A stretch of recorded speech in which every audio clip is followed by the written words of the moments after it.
Good morning, everybody. Welcome to Wandsworth's September board meeting. So let's do some apologies first of all. I believe we've got apologies from Andy Neal, is that right? Yes. And anyone else? No. Jeremy and Chris. Yes. Okay. Thank you. And declarations of interest. Any unusual ones? Any new ones today? Anything that's not on the register that we need to be mindful of? Okay. Thank you. And we are quorate. So I need to do a sort of a few hellos and goodbyes really. So welcome back to Dawn Warwick. Dawn, who was used to sit on our board previously, but back in your new incarnation. And so will you be our permanent member on the board now? I'm pleased. Yeah, fantastic. Subject to Ofsted. Yeah, well, welcome back. So no. Thank you. And Sam Page is our new board nurse. So Sam, welcome. You've been in the audience for a couple of times, so we've kind of got used to being here, but this is the first time you've been on this side of the table, so welcome. And we need to acknowledge, although Andy's not here, Andy Neal is our secondary care consultant on the board and has been since the beginning of the CCG, and he is now retiring from the NHS. So we would have said goodbye to him if he'd be here, but he's here next week at our integrated governance meeting, so we'll say proper goodbye to him then. And then lots of people have worked with him for many years, and he's had an amazing career in the NHS really. Kingston Hospital, Wandsworth PCT, in St George's, and you know he's such a great bloke to work with. I mean, we've had some really great advice from him on the board, always sound and sensible. So he'll be very missed. So we'll be reappointing to that role, so hopefully someone should be joining us around about. It'll probably be December or January meeting, I would have thought. Perhaps it's the next one. And then we've got, who else have we got? So Josh, where's Josh? Josh is here. Josh is our new Director of Commissioning. So this is, you weren't here at the last one, were you? No, okay. I feel like you're part of the team already, so I'd kind of forgotten that. So Josh, welcome. And Chucks, so you're doing our minutes now. Good luck. Welcome on board. Sorry, just to say, it is Chuck's. He's standing in because obviously Sandra's left and David Cotter's on leave. So if there's any particular items that we do need to highlight to him to put in the notes, please. Okay. It's his first time he's done it. Thank you. Thank you, Chucks. We'll be kind to you, don't worry. Good.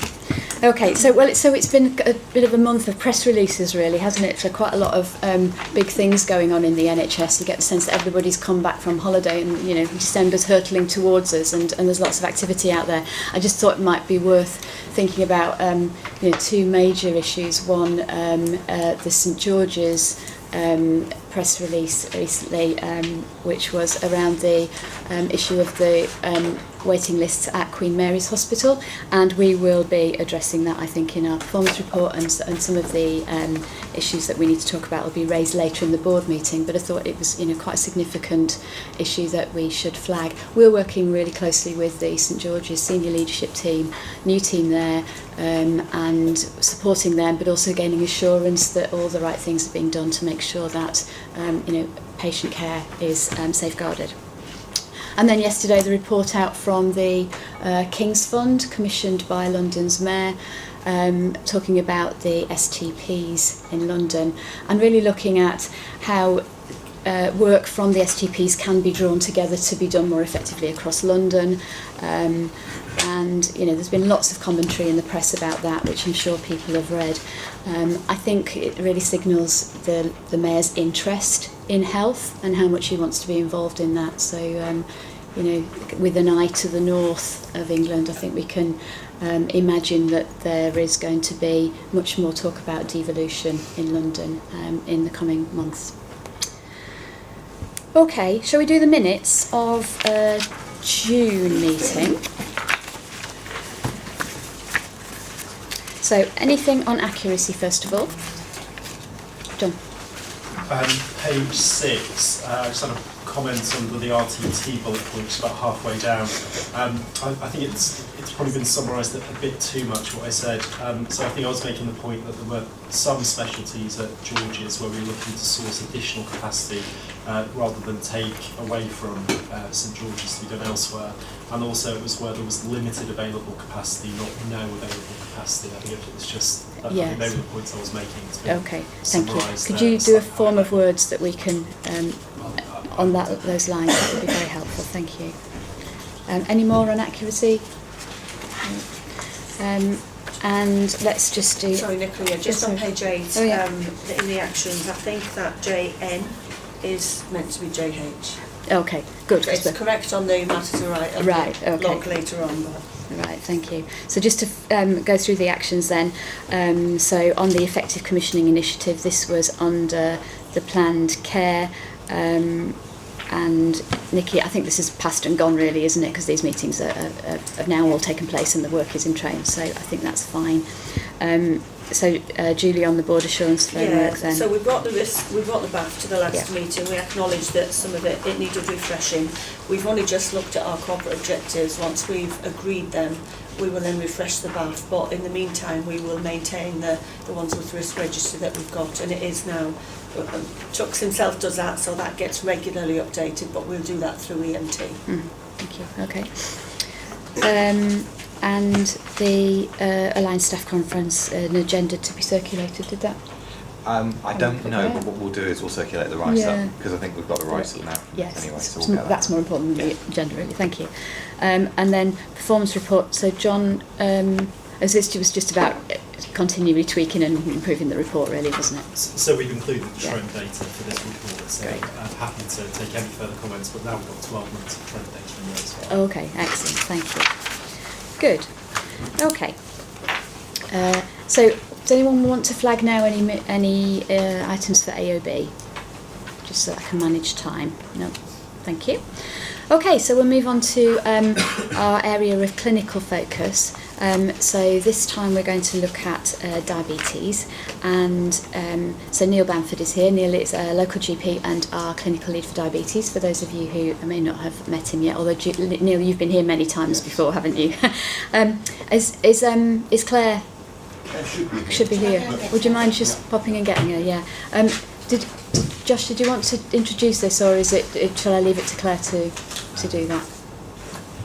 Just to say that this is a summary of all the work going on around diabetes, and that without wanting to steal any thunder, I think it represents a really significant amount of work. It's really good for residents, but other than that, I'll leave it to. Okay, thank you. Unaccustomed as I am. Shall I stand up and use the microphone? Or you can take it off the hook and sit down, we don't mind. You might be able to take it Neil, can you help? I think first is, can you hear me well enough? Yes, it doesn't sound like it's turned on, no. Claire, do you want to... I think Claire, you're helping more than you think, clearly. Do you want to sit on the front row?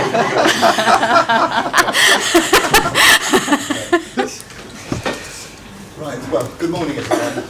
Thank you for asking me to talk about diabetes and all the changes that have been going on and the plans for the future. And there is one very significant plan coming up, so I'm really grateful I got the opportunity to present it. I'm going to refer everyone to the paper that Claire produced for the board, summarising the work streams and what's been done, what's succeeded in doing, and the plan for the future. The most important plan is the new community model of care, which I hope we'll have a chance to discuss when we get to that part of the talk. I think the big success is we've managed to win quite significant amounts of money to improve inpatient nursing, which we've been able to give to St George's. We've won quite a lot of money, again from NHS England, to improve foot care, especially the management of the diabetic foot. So we will soon have 24-hour access to specialist podiatrists for those very difficult diabetes foot, and also clinics rolling out from then so that they get perfect follow-up. And we've also are working on improving patient education. with different ways to improve the Desmond programme, which is the programme for newly diagnosed diabetics. So there's a follow-on programme, and also other tools for those who don't really like to access formals or meetings. We've also been able to improve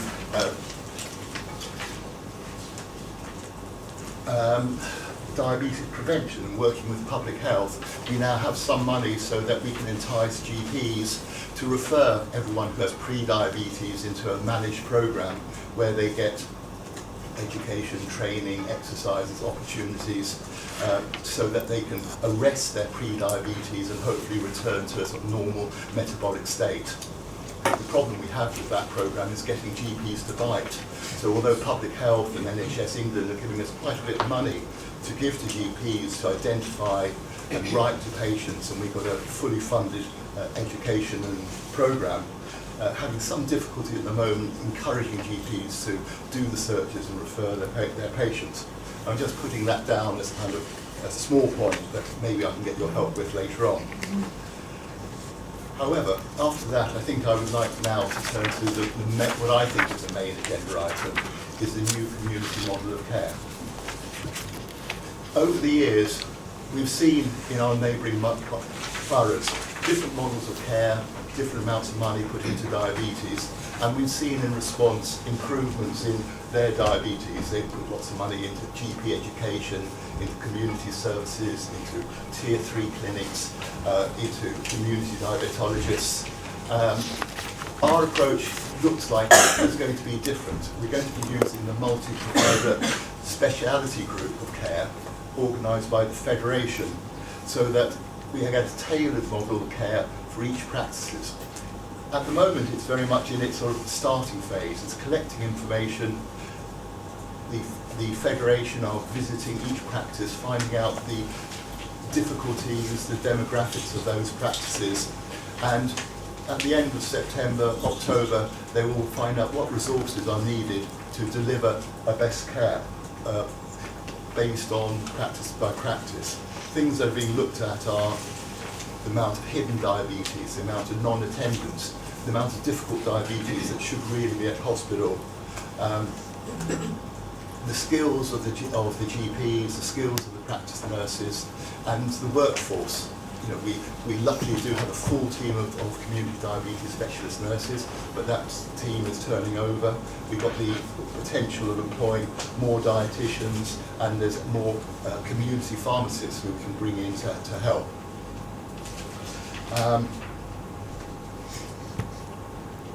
I think the risk is now that we're putting a lot on the Federation. They're talking common sense. Everything they're doing so far is good. They're identifying work streams to be done. They're identifying places where additional resources need to be put in.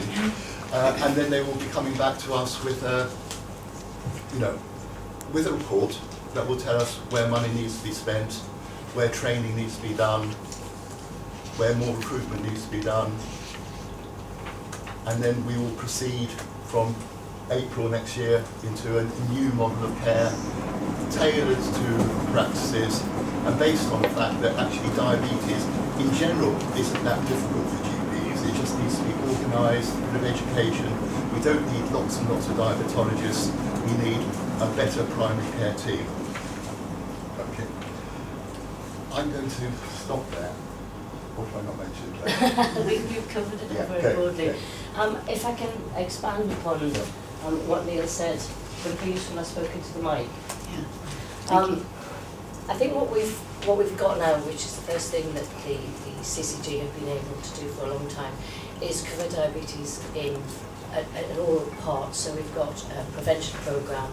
We're looking at improving diabetes in primary care, and we're also investing in diabetes in inpatient care and in foot care.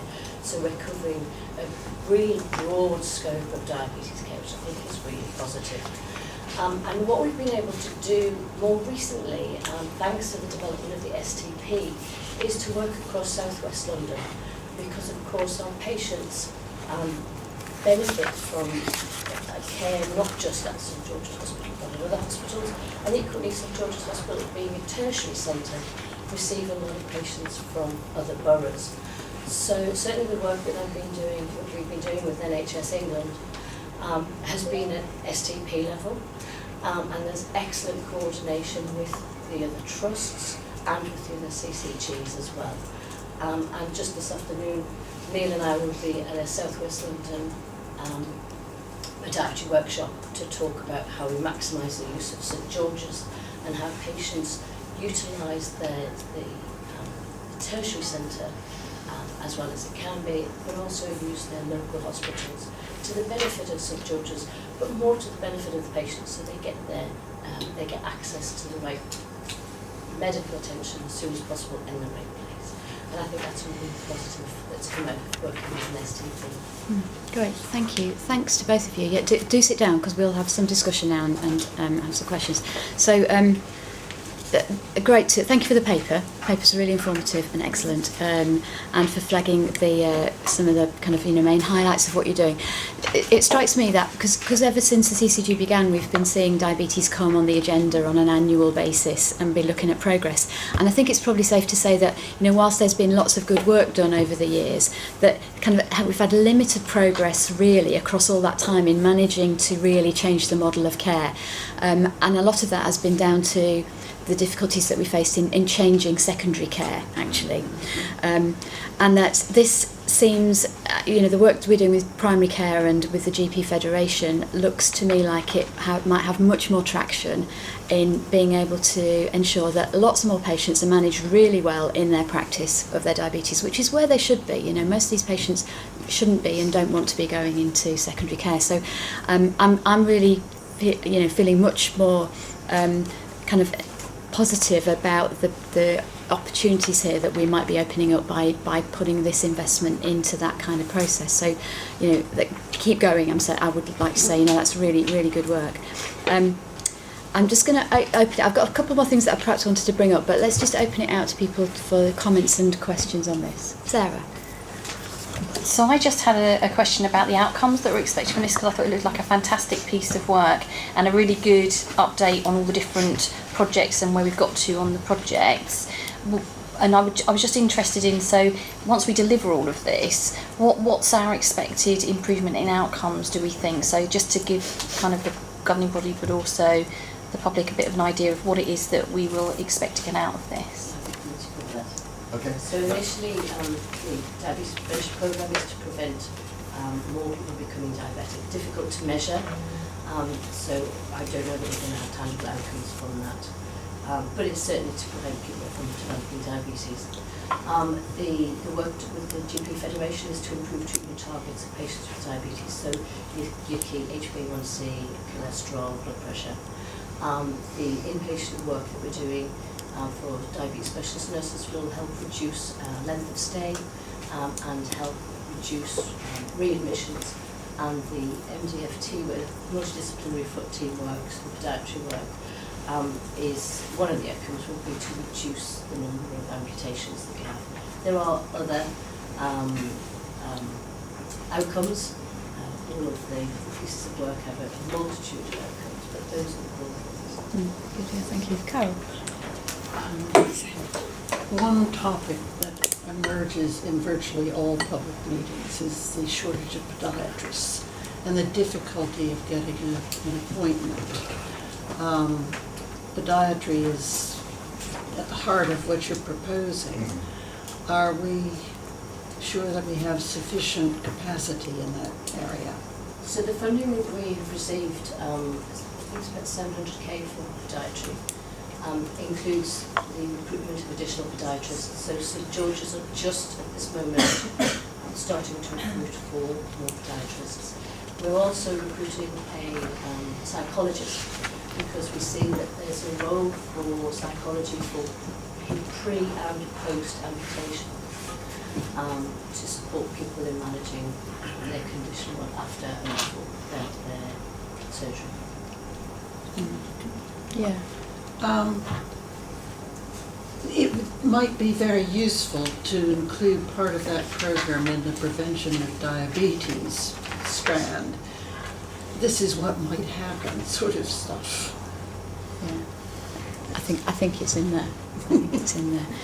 Can I just do a bit of a follow-up on the podiatry thing? So, in the Charcot Foot Clinic, so how many ones with patients do we think will need to access that service? We were talking about that the other day, and it's in the region of 50 a year. Okay. So not So is that this many. specialised service? Yes. Yeah. So clearly that's a kind of really important aspect of diabetes care. I think we just need to make sure we keep the balance right between what we do at the preventative level and what we are investing in terms of the tertiary level. So this is clearly a whole system piece of work across, but kind of just ask for kind of being sensible about how we spend our time, really. Because I know that the specialists will want to spend a lot of time talking about the Charcot Foot Clinic, whereas actually what we want is for many people to have really good podiatry every day. So I've got lots of people waiting. Julie and then Mike, and then I'll come back over here. Oh, thank you. I just wanted to ask about, obviously this is really, really beneficial for the patients that get seen at home or within the community, not in a hospital. How are we going to continually manage the input from patients and their feedback throughout the programmes? There's quite a lot, and generally you do find that the Desmond and things like that is very positive for patients, but do we have any work that's going on where we've got continuation of involving a patient group at all? So the Wandsworth Diabetes Patient Group were involved greatly in the development of the specification for the community service. Because the programme comprises of multiple projects really, we need to target different patient groups. So for the foot care group, we need to speak to people who have podiatry issues. Some of the things we've talked about in order to reach out to those groups is around working with the podiatrist and identifying patients who are maybe sitting in the waiting room and talking to them about their care and their experience, or working on the ward to speak to patients there. So it will be different for the different areas of work. Equally, so that Neil talked about one of the innovative pieces of work that we recently got funding for, of digital patient education. So we need to pick up with patients who've gone through that process. There won't be a great deal of them because it's a pilot, to ask them at the end of their education what their thoughts were. So it's different for different years. And just a final, and we always have this challenge with any projects that we're doing, but the hard to reach groups, there'll be people that might know about it, might not want to engage. What are we looking at, or what are we doing around that? The digital education pilot is specific to hard to reach groups. Excuse me. What we wanted to do was use to test if digital education was likely to be more picked up by those who are hard to reach. So we're targeting particular GP practices, and we're asking for practices to identify themselves in this, who may have hard to reach groups to come forward and offer themselves to be part of the project. So that we would have 4 practices, each with a different hard to reach group, and we can compare the outcomes of those that education to see if it's more used. Could I also add that another part of the work that the Federation is doing, or Integral, is going into each practice and just looking at who's not coming forward in each practice. And then for each practice, they're going to be able to display, you have this group of people who haven't come for their checks for the last 2 years. You have those people who are clearly not taking their tablets. And we're going to have a much clearer idea, practice by practice, who we need to look after. And I think involving the CCG, patient public engagement group as well for this kind of thing is really key. So we can always spread the word as well through our forums that we've got and involve them in an early stage where possible. Thank you. Mike. So thanks Neil and Claire for a really clear paper. One of the most important parts for me as a clinician about the community model, I suppose, is the work that our diabetes specialist nurses do. And as you'll be aware, the DNSs, I believe, will be transitioning over with many of our other community services to a new provider from the 1st of October. I just wonder what assurance you can give us, if that's the case, that you and the Federation are kind of making sure that service won't be disrupted. I don't think I can give any reassurance, but I can't see any risks. We're lucky in Wandsworth that we've got a fully staffed diabetes team. We've got 6 nurses. We've replaced each post as it's become vacant through retirement or movement. And I think we're almost unique in any of the neighbouring CCGs not to have a problem. I think that's part of it, is the morale in the group in Wandsworth and the relationship they develop in the practices. So I'm afraid no reassurances. It's a difficult area, but at the moment I can't see a problem. If I can add to that, Yes. we do have the GP Federation represented at the diabetes CRG on a monthly basis. And we catch up in between times as well, so we discuss their work and progress, and they do a highlight report for the board in which they report into. They don't formally report into the diabetes CRG, but the board that they do formally report into, we also report. Brilliant. Thank you, that's really helpful. If it gives any further assurances to board colleagues, I was just going to say that from 1st October, the CCG will continue through Julie's quality team to have surveillance of the of outcomes, but also of waiting times and KPIs. Good, yeah. It's just to follow on from that, it's exactly a conversation we've started to have already with the provider that the Federation are going to use anyway, because obviously we have quality meetings with them in other guises for different services. So it was a question posed yesterday about you taking on much bigger contracts, how are you going to make sure that the staff morale remains good, that the vacancy rate remains low. So there's various ways we'll do that, but we'll support the Federation to ask the right questions about such things going forward through the Quality Committee. Good. Thank you. So there's lots of different things to still ask on and lots of people waiting, so can I ask for brevity, please? So James. Are you all right? You're good. I'm going to ask Huda in a minute, perhaps to come in on about public health and the National Diabetes Prevention Project, if I may, just to stew that one. Neil.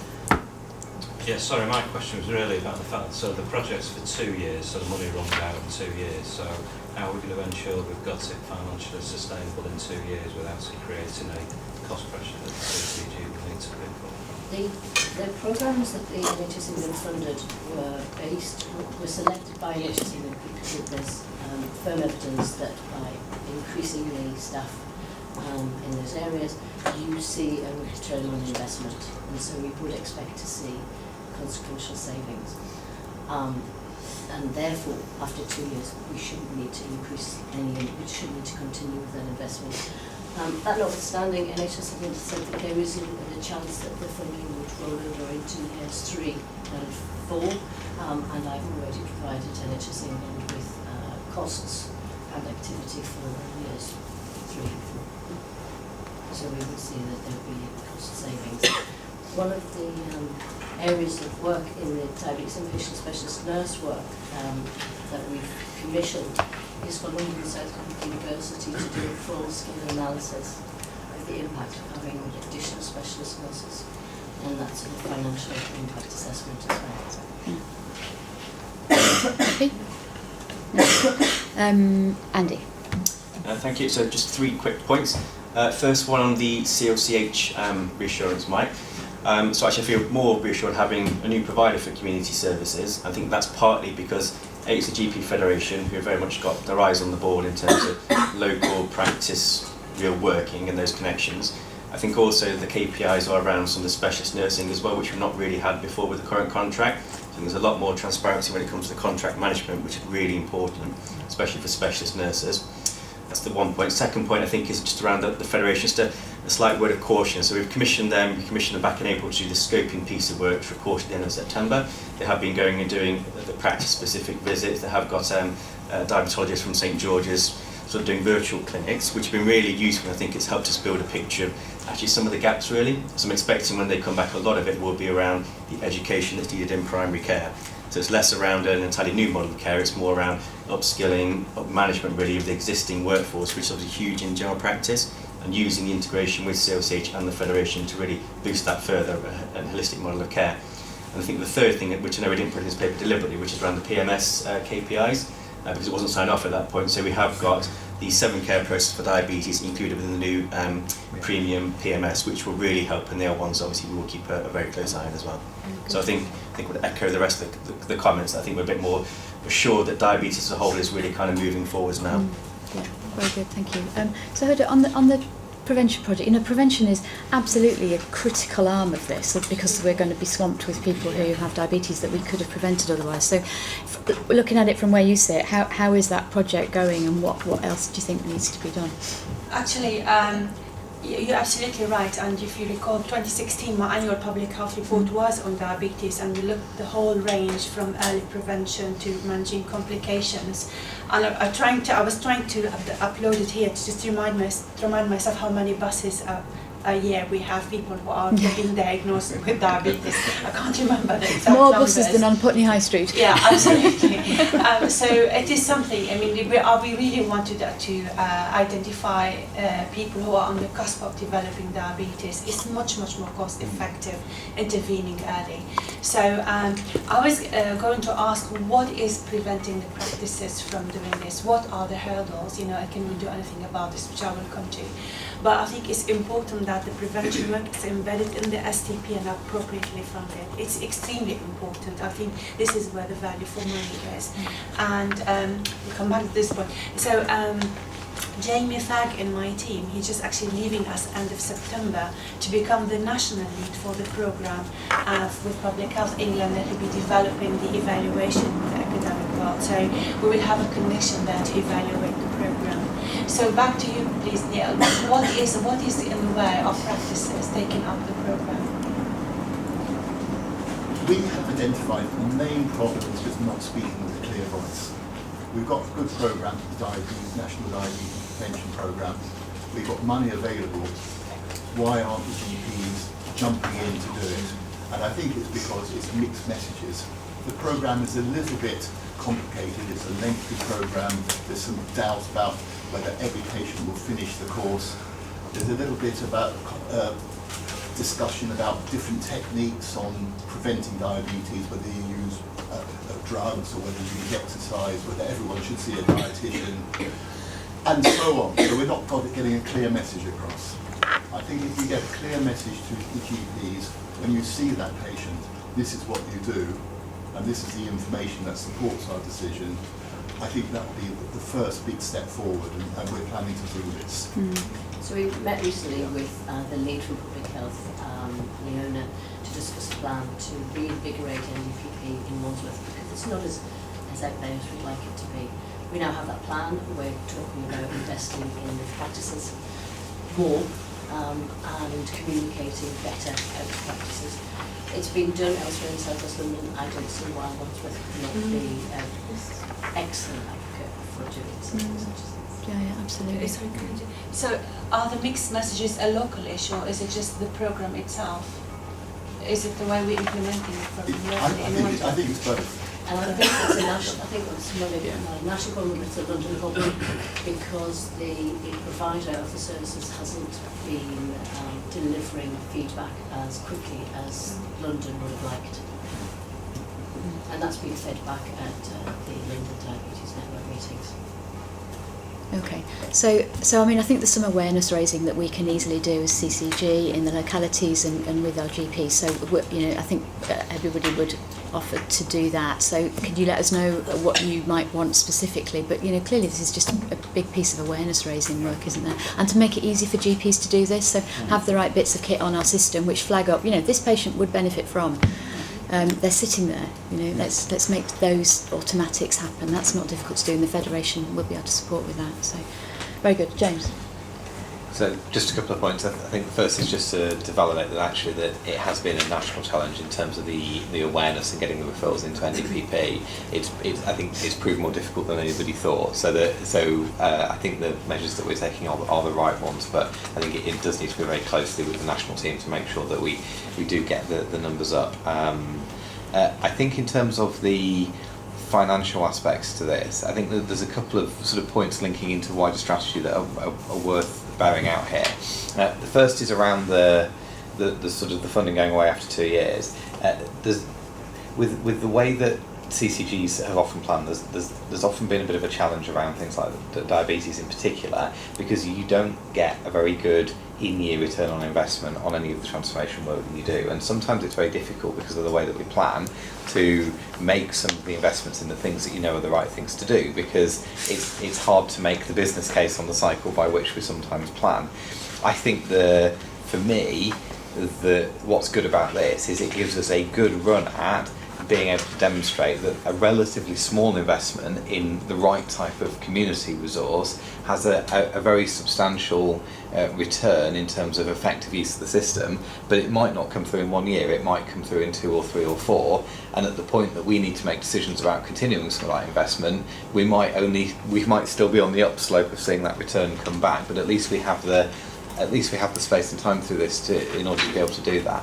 I think the other sort of bit of context and linking back into our overall strategic approach is that when you look at the economics of this from, say, a St George's perspective, it leaves them potentially with a bit of a challenge, because they will still need to run a tier 4 consultant-led service, but potentially it changes the balance between community and acute services, and it changes the amount of activity quite fundamentally that goes into the acute service. And this is the sort of area where some of the ways that we've paid acute hospitals in the past don't work really going forwards, and this is where the local transformation board is now saying, well, where are there areas where we know what the right thing is to do in terms of transforming care, transforming the experience for service users?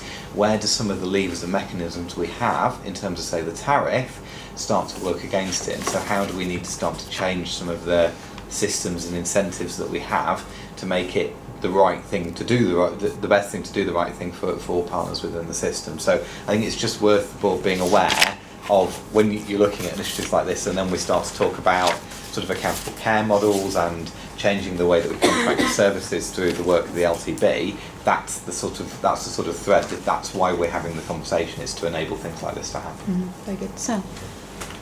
Yeah, I was interested in that link between acute and community, partly in terms of sharing information, sharing skills, but also in terms of supporting the workforce, so the specialist nurses. Absolutely fantastic that you've got a full team in the community, obviously, and from the paper it looks like there's been a good development in terms of growing your own, which is absolutely the way forward. That can really be helped by working across acute and community services with the changes in community delivery going forward. Is there a risk that some of that will be lost, or are you looking at how it is that you can continue that link across? I think there's always a risk that something will be lost, but I think that the model that is in process is increasing that rather than reducing it. Yeah, I think that the model really is around far better integration with primary and community as well. And I think that's the thing that's probably been lost over the last few years. It's probably gone almost too much the other way, really. And I know that COCH are really committed to working with the specialist nurses. So I've had these conversations with them. And we may find there's a slightly different way of doing it compared to the old way, in which case I think the Federation and obviously Neil and Claire are best placed to have those conversations to get the best out of it. I think we need to do more work in primary care, actually, and then we need to bring the community into part of that, and whether it's the MCP or a different route, we'll have that conversation. But I think I feel a lot more assured than I probably have done before that I think the community and the primary bit will be as close as is possible, really. And I think the secondary care bit, we've certainly got a number of passionate diabetologists in secondary care, and obviously we need to make sure we keep those links as well. And I think the more we do that work as part of the MCP, the better, really. Good. Okay, now just one final word. I just want to talk about diabetes education. So for those, we know that there are some good evidence-based programmes for helping people to improve the state of their diabetes and their general health. And although you described, Neil, how we'd be looking at providing those kind of programmes in different ways, I think we should go, try to be very ambitious about this, really, and this won't surprise you because you've heard me say this before. So, people learn in different ways, and people have, readiness to engage at different times in their lives. And right now, what we try to do is kind of, shoehorn people into a tunnel of this is how we do education, and that needs to just completely open up, I think. The evidence-based diabetes, the standard programmes like Desmond need to be provided in different languages, in different places at different times. That's a kind of a given. But actually, it doesn't suit everybody, and it may be that we need to look at your online stuff, which is great, and I really look forward to hearing what those pilots will show. But to make that broadly available to everybody, and to have self-help really there on tap, and but also to have short pulse courses of maybe someone can make 2 hours, and 2 hours would be great. If they're not going to engage in a 6-week course, use that 2 hours. So to try and do things in lots of different ways, and I think lots of disadvantaged groups really can't access this now. People with learning difficulties, mental health problems, and and busy people actually just can't do it. So, and I know you've got lots of plans for this, but I think it's really important that we kind of flag that here. Yeah. And possibly just to say that our Desmond team are actually I'm very proud of them. Yeah, they're very good. We've got a very good Desmond team, yeah. And I think they'll take all that on board. I think we just have to find the money and maybe not from the CCG. I mean, there's other places we can get money and the ideas and give it to them and let them run with it. Yeah, very good. Okay, Mike, one more question. Go on then, quick one. A really quick clinical one. So some local practices have asked me whether there's a possibility of commissioning, or speak to our guys about this then, whether there's an availability of a Desmond course for patients who are not in the first year after their diagnosis. Yeah. So we're aware of the Bertie course, Yes. which is for type 1 diabetes, but we wondered if there's a similar type 2. I think that I'm certain the Desmond team have a plan for that in September, and I'll be updating you on what's available soon. Brilliant. The reason I mention it is because we have many patients coming into the area who have a diagnosis more than we do historically, but actually have been through a structured program, and they'd really benefit. We've got there's education called Conversation Maps, which is formal structured education for diabetes, which is available for those in the subsequent years. There's also in discussion with St George's about the availability of My Desmond, which is a digital online tool for those who have had Desmond and are not in the first year. And we can stretch that to those who have not had Desmond but are not in the first year as well. That's digital. Sorry for that as well. There's we're setting up a South London hub for education where the referrals will go centrally and patients will be able to access education across South London. So where we don't have education that they would find useful, they may be able to access in another area. Yeah. That's really helpful. Okay, that's great, thank you. Excellent. Well, clearly there's kind of been a change in gear, I think, in diabetes, which is what the board asked for last year. So, well done, but now you've got to kind of keep it up. We'll bring you back next year, if we may, to hear about the kind of things that you're doing. But I know we'll be seeing evidence of that going along. Certainly, I think there's already, it feels like a change in primary care. There's a big expectation on the MDT meetings that are going to happen. I think practices are really excited about that. So, good. Thank you both for all your work. Thank you for coming today. Cheers.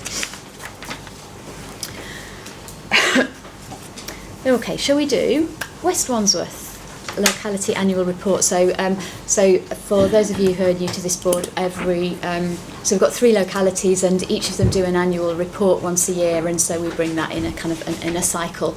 And it's West Wandsworth's turn. So Zoe, you're on that side of the table today, and Tanya, welcome.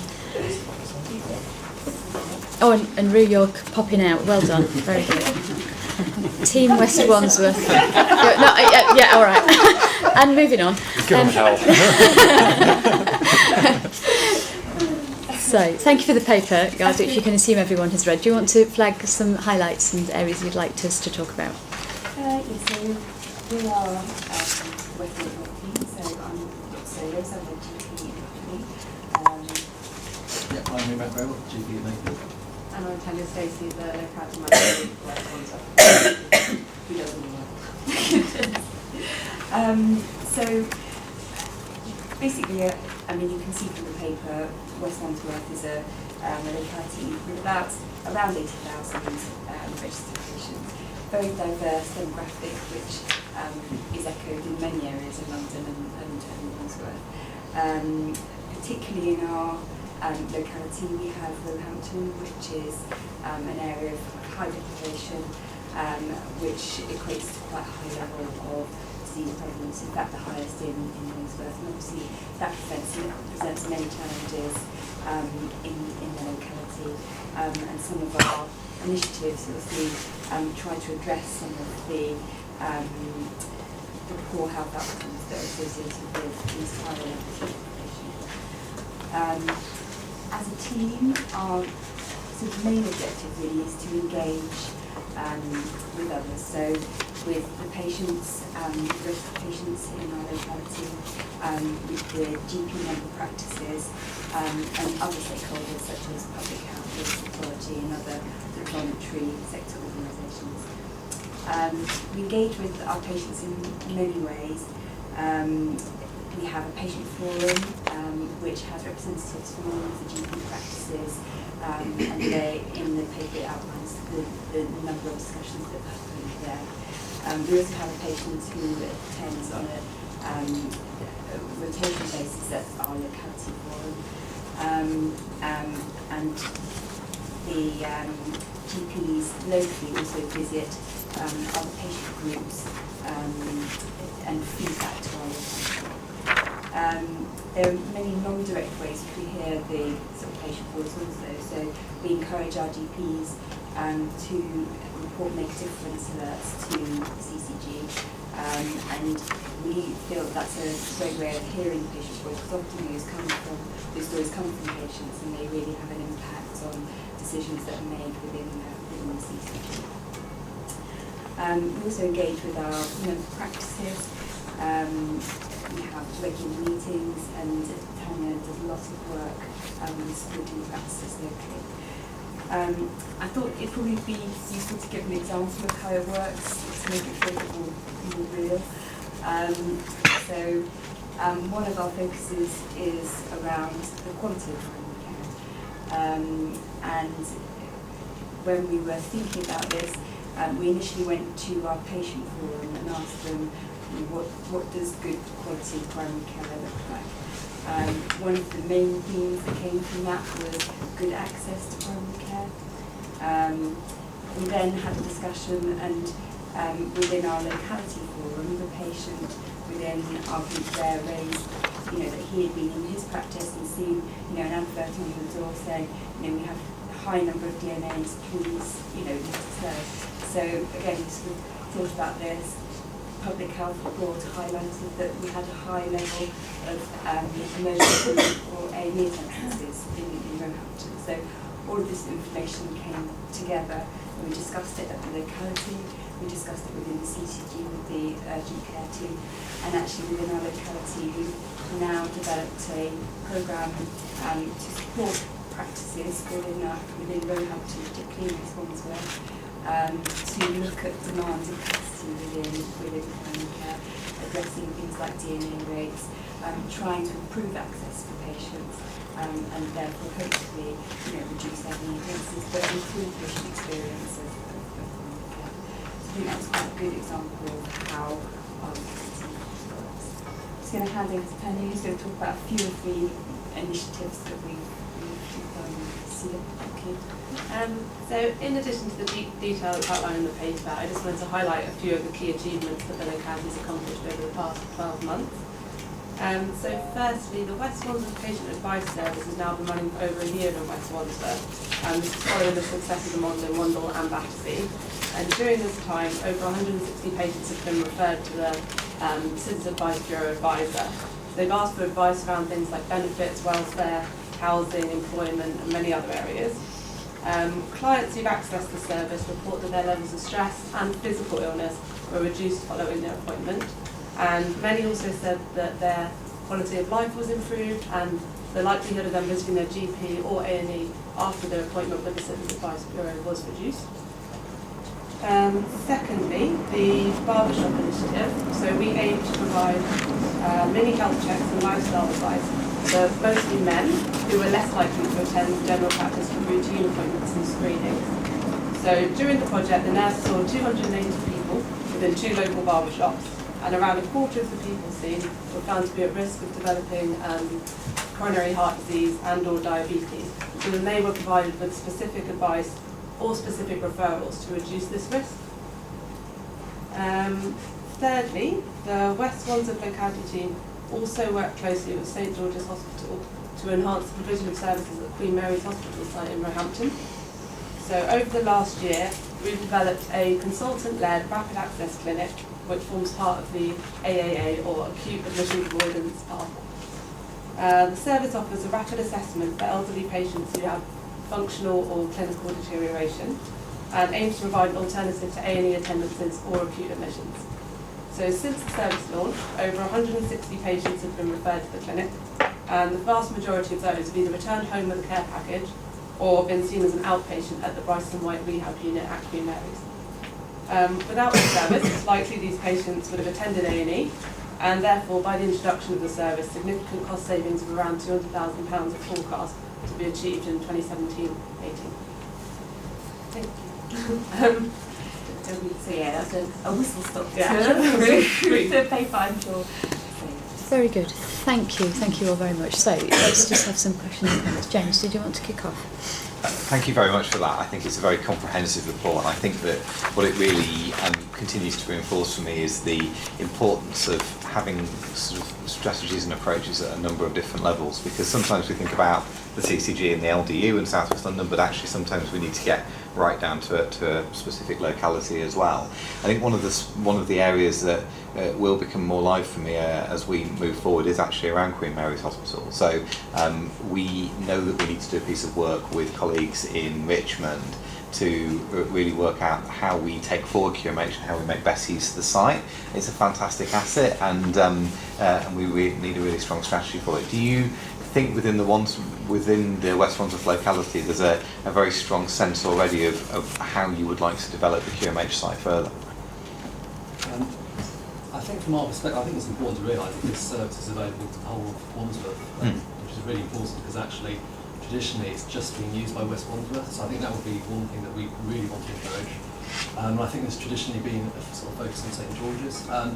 But yeah, I think the idea of avoiding admissions and being seen quickly by a geriatrician-led service has been really important, and myself I've seen about 3 patients who I probably would have sent to an emergency department who were actually seen by Queen Mary's. So I think that aspect has been really, really sort of well received locally. But I think in terms of the future, I think we need to sort of spread it wider really and make sure that the other localities are using the service. Can I say something? Yeah, sorry. So we are looking at what's the future strategy for the Queen Mary's Hospital. I know there's been huge amounts of work already done on that and over a number of years, and I think we need to think, with your input, what is it that what kind of services would we really want from that for our local populations, and how would we like that delivered? Because I think we have an opportunity now to look at that with the new leadership at George's, and also lots of input across the system. So I think the time is right on that now, and I'm going to be chairing a programme board to look at that. So I'm definitely wanting the input of people on the ground that are using those services to say, actually, these are the services that would benefit our local population. The one consistent thing is a patient do value the service. Yes, absolutely. But equally, I think for the last 4 or 5 years we've been having discussions about Queen Mary's, and it's not really been a sort of focus. So I think we need to get that focus now, and I think the time is right. I think that you're absolutely right, and we want to make sure it is a sustainable service there. So we need to make something very worthwhile. Yeah. So Carol, I suspect yours is on this. Yeah. Is it? Partly, it's also about the energy and enthusiasm of the patient groups in West Wandsworth. Very active, very committed, and probably more so than the other localities. A great deal of energy goes being put into the patients. I mean, we have a patient who, one of our initiatives is actually being generated and led by her, which is the Family Wellbeing Friends, which is a mental health supporting the life in the local library. And I think that's a real example of how, And there are others. Yeah, very good. Okay, thank you. Josh. Thank you. So I was really interested by the patient advice service, and some of the numbers in here are really interesting. I was just wondering, so you've done some evaluation around self-reported satisfaction and health. Have we, or is it possible to look at what some of the wider sort of societal economic impacts are of this? So, for example, looking at benefits and debts, bringing income into the borough, particularly for the types of residents in terms of their situation that we're talking about, has a massive health and wellbeing impact.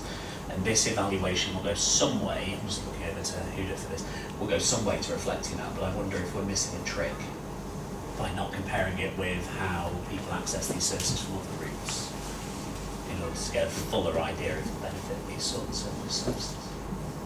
I think, I think this we could look at together as a team. I was going to ask a question related to this, if I may. Yeah, sure. Looking at the range of nature, the nature of advice, I don't see domestic violence here. Is this because it's picked up somewhere else as like bread and butter in the practice, or is this a kind of an area that is at the moment lacking in support? Yeah, that's a good question actually. I'm not sure we've got data on that. I wouldn't say from my experience that's the mainstay of the service that provides. I think, I don't know whether you've got data on that or whether it's encompassed in the other role. I know that there haven't been referrals specifically around that area. I also know that we have had another domestic violence specialist service come to talk at our members forum and patient group. So I know with that increased awareness of that service and encourage referrals specifically to them. But I know that the Citizens Advice Bureau do offer advice around that, so it may just be that our locality hasn't referred to that to now. So again, we can take this offline. It does sit within the statutory safeguarding training that you all do, and I know that there is opportunities for that training. I think it's maybe not brought out in this paper, but I'm not concerned that the referrals don't happen and the practice isn't there. It would sit within safeguarding. Yeah, Dawn.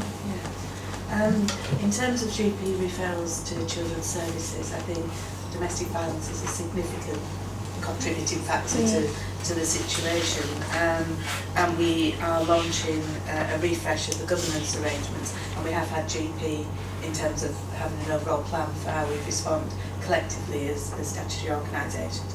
We have got input from GPs, but it might be something that we can do on some work on a locality basis, and really drill down and look at, because it's about recognising, referring, and then responding and doing a lot of work on the preventative side as well.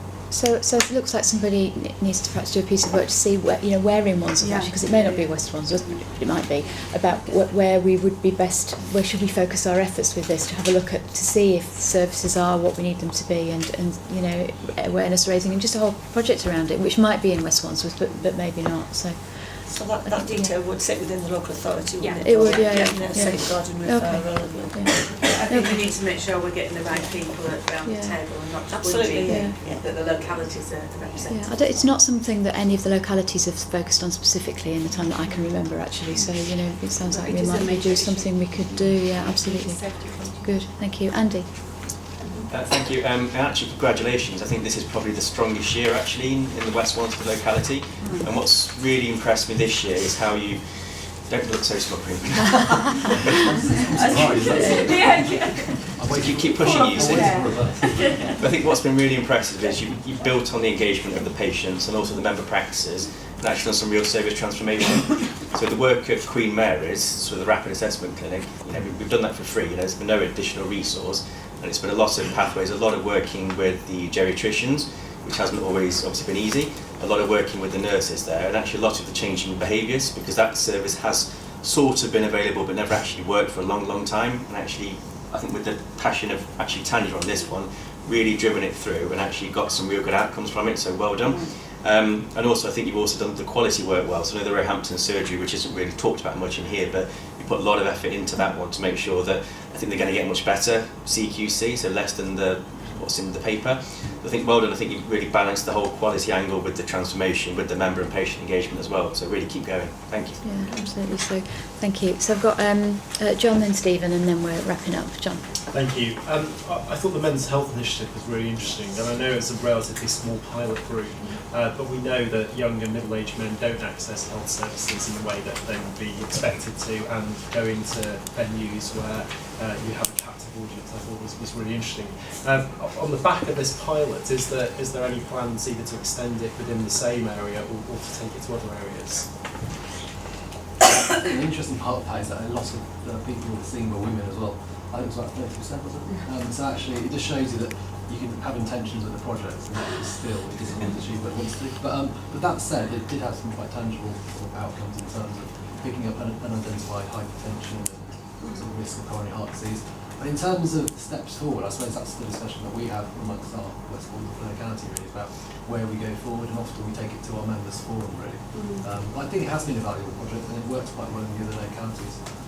Can I add to that by saying the previous year we actually did another men's health project in collaboration with public health, which is called Man MOT. We set up places in the community where men generally visit and could drop in for a health check. So this project is kind of a development onto that. So we're looking to continue working with our public health colleagues to look at what we can develop next year as well in similar areas. Thank you. Good, thank you. Stephen?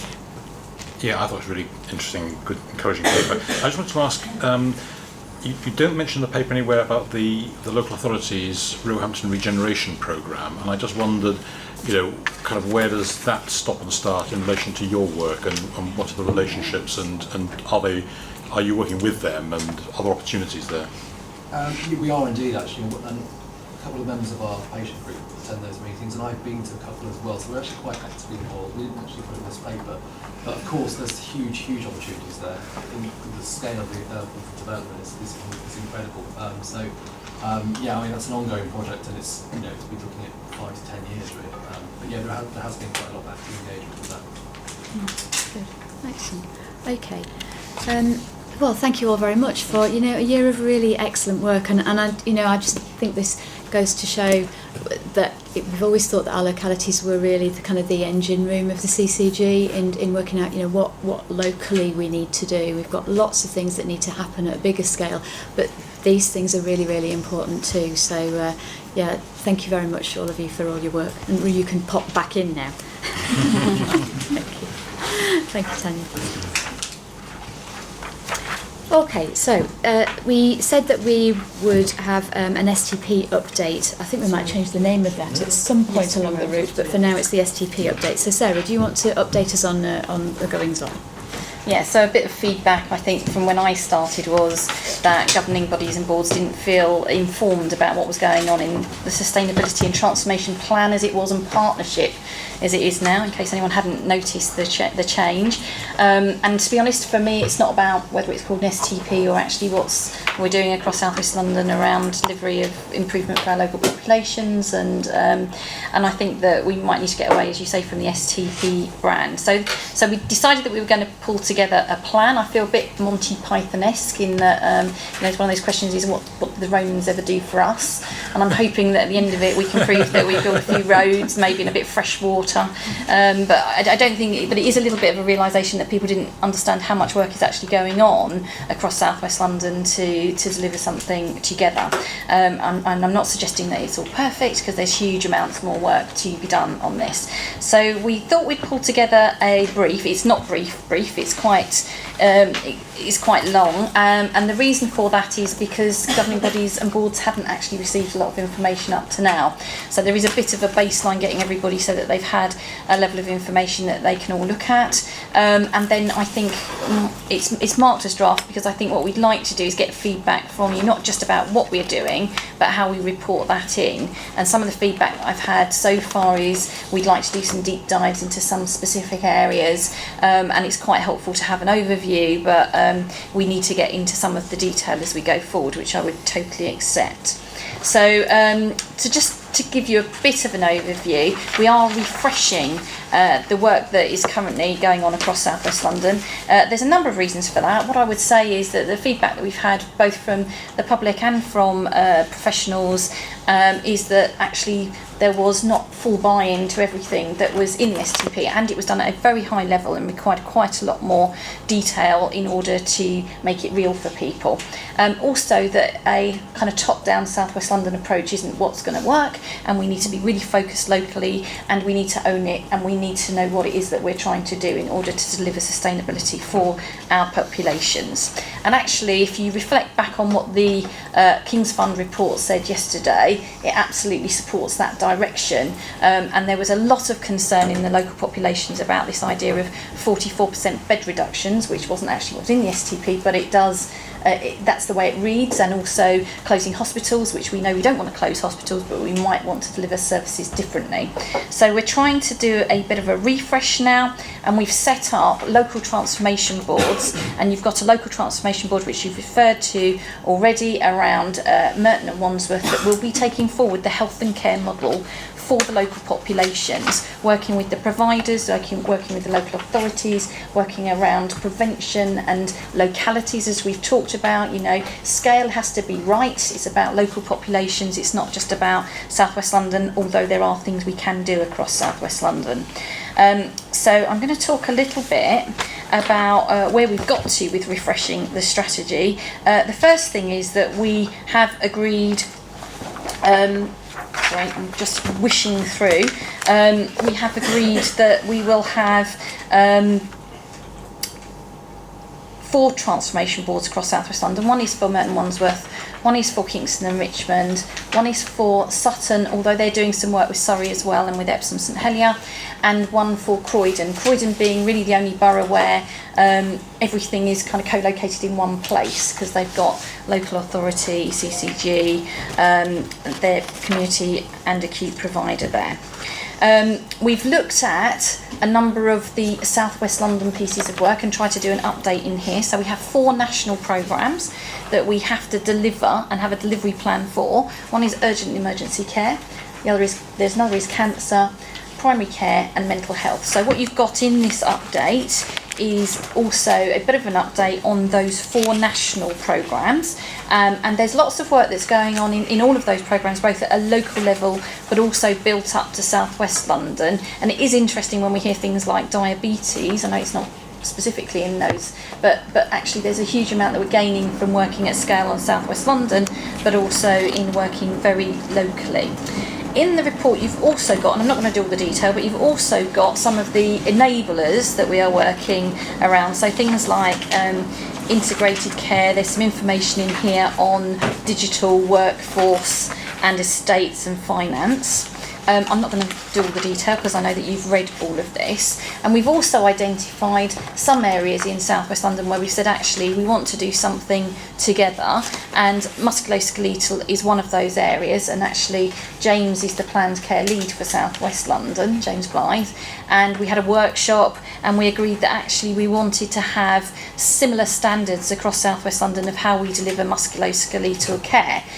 Number one, we want to make sure all of our local populations get the same level of care, but also we have a standardised approach to inpatient elective care through the South West London Elective Orthopaedic Centre, and why wouldn't we standardise the approach and ensure that everyone can access physiotherapy quickly, everyone can get access to pain management, everyone can have support in the community in a way that makes sense. And the next piece of work that we're looking at on that kind of planned care work stream is ENT. So ears, nose, throat. Again, James is going to do a bit of a workshop and see what do we want to take forward together. Taking forward something at South West London does not necessarily mean we'll have one service for South West London, but what it does mean is we'll work together to identify best practice and make sure we're all delivering to that same standard of care, which is really positive. And we want to go to the best rather than sort of dumbing down to the minimum requirement, and that's our kind of expectation in South West London. So in here you've also got a little bit of an update from the different boards that sit as part of the South West London STP, which again I'll repeat is a partnership.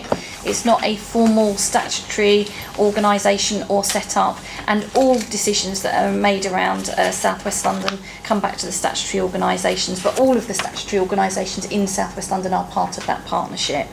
So you've got information about the programme board, you've got some information about the clinical board. We're actually setting up a clinical senate across South West London, which will be all encompassing and bring all of the clinicians and the professionals together and public health to talk about and to make recommendations into the programme board. And it's really important for us that this is clinically led as well as locally supported.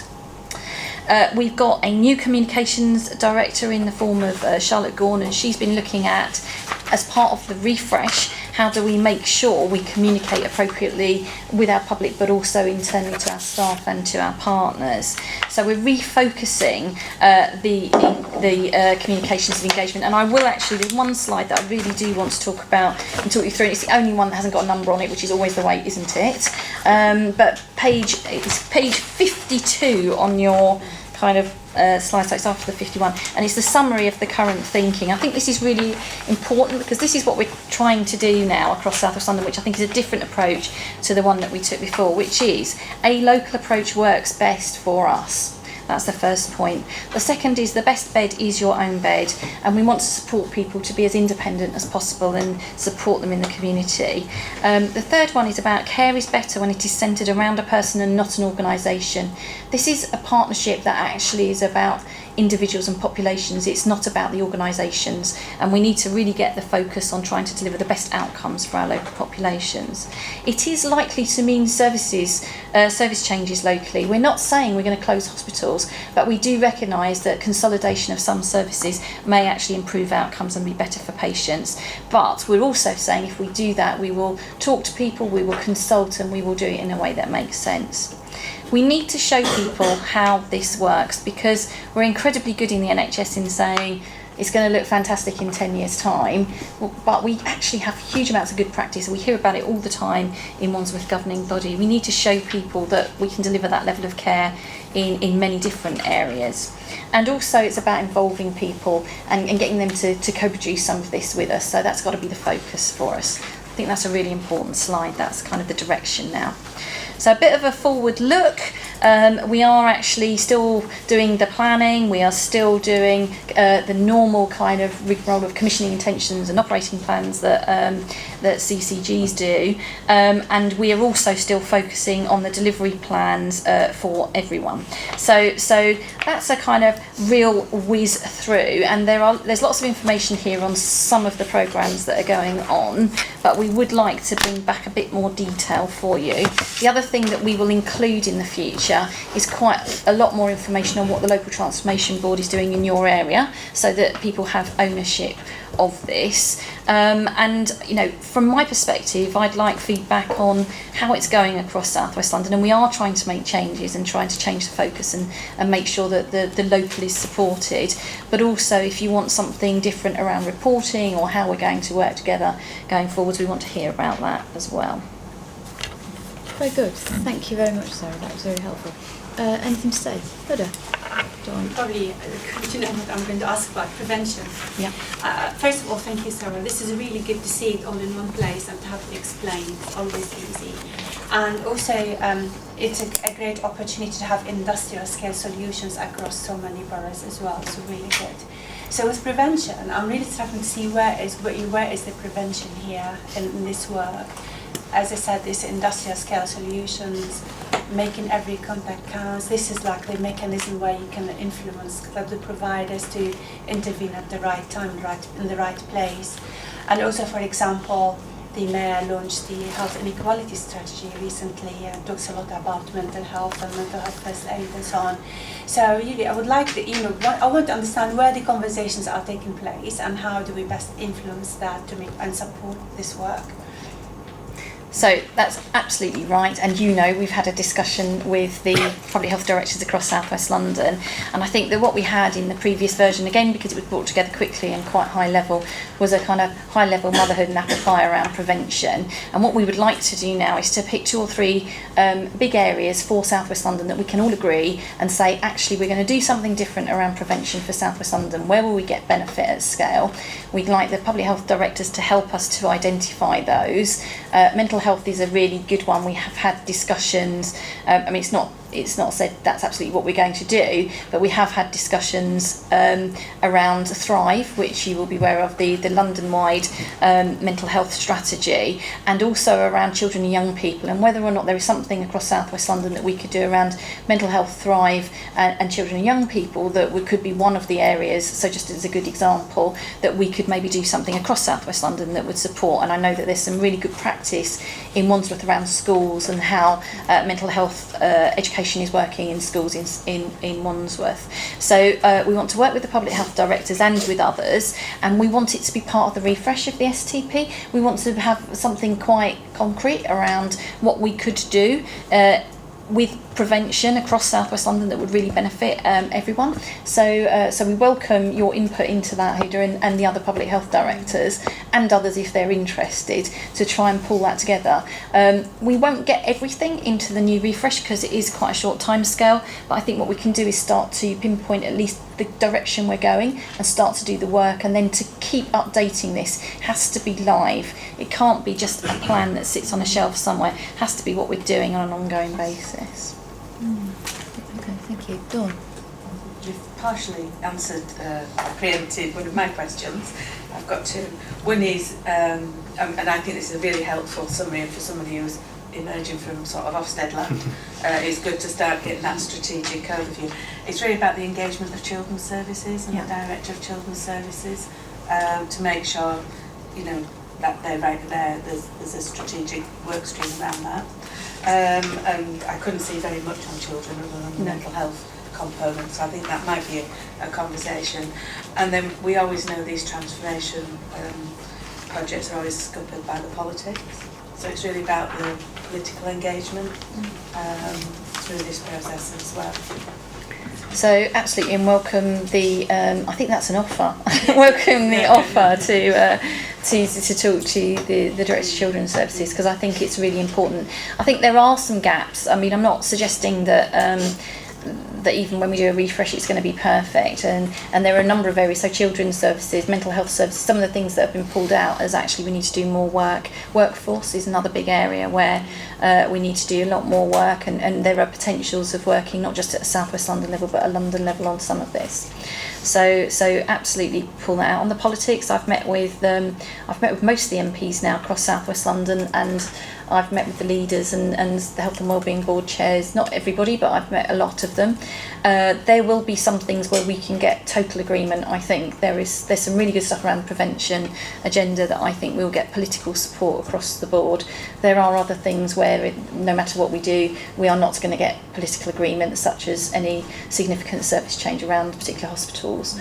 My view is that we will need to do absolutely what is best for our local populations. That is our job, and do the right thing and do it in a good process and do it well. And if we do that, then we will have to address whatever the political challenges are around that. I don't think they will go away. Yeah, but that is, I mean, what we can't do is not to do the right thing because we are challenged. We have to make the right decisions based on the right evidence, is my view. Any more to us, Stephen? Can I also warmly welcome this? I think it's really helpful to have a report of this ilk, and one can no doubt change and improve it, but I think that it's a really big step forward. So many thanks for that. And I also welcome actually the messages in it. I think it's very good. The question I had, I think I sort of know the answer to some of it, but one is, I mean, you read, all these initiatives, you think, wow, that sounds good. That sounds good. So it's about capacity, as it were. Can we do all this? The second question, which I know inside your answer, but perhaps you might want to say something about it, is the financial dimension to it all. In the original STP, there's rather sort of scary waterfall diagrams. I realise those numbers are being refreshed at the moment, but is there anything you can say about, how the financial drivers behind this, and whether or not whether the maths is going to add up, you think, in the future? The more specific one was about planned care. And one of the ideas that's been discussed, I know in the past, has been the need to try to separate out more planned care from emergency care to prevent that sort of contention that undermines it, and opportunities in South West London. And my question was, is that still one of the issues on the agenda, or the opportunities potentially, at least on the discussion? That's a lot of questions. That's a lot of questions. Sorry. So that's fine. That's fine. So number one, we are refreshing the finances, and it needs to be live. I'm actually going to ask James to say something on that, because I think it would be he has more understanding of the overarching approach to that. If that's okay. Talk about that. Okay, so yes, we are refreshing all the numbers on that. It will be a very different look because we're doing it bottom up through the LTB. And the other thing we're looking to do is to look across organisations, to do it very much on a system cost basis rather than playing around with the internal market, because I think that's the way we're going around the ACS and ACOs. And we talked earlier about diabetes, where I think you've got a very good example there, where you've got a strong service in the secondary care, you've got a developing service in MCPs or primary care or community.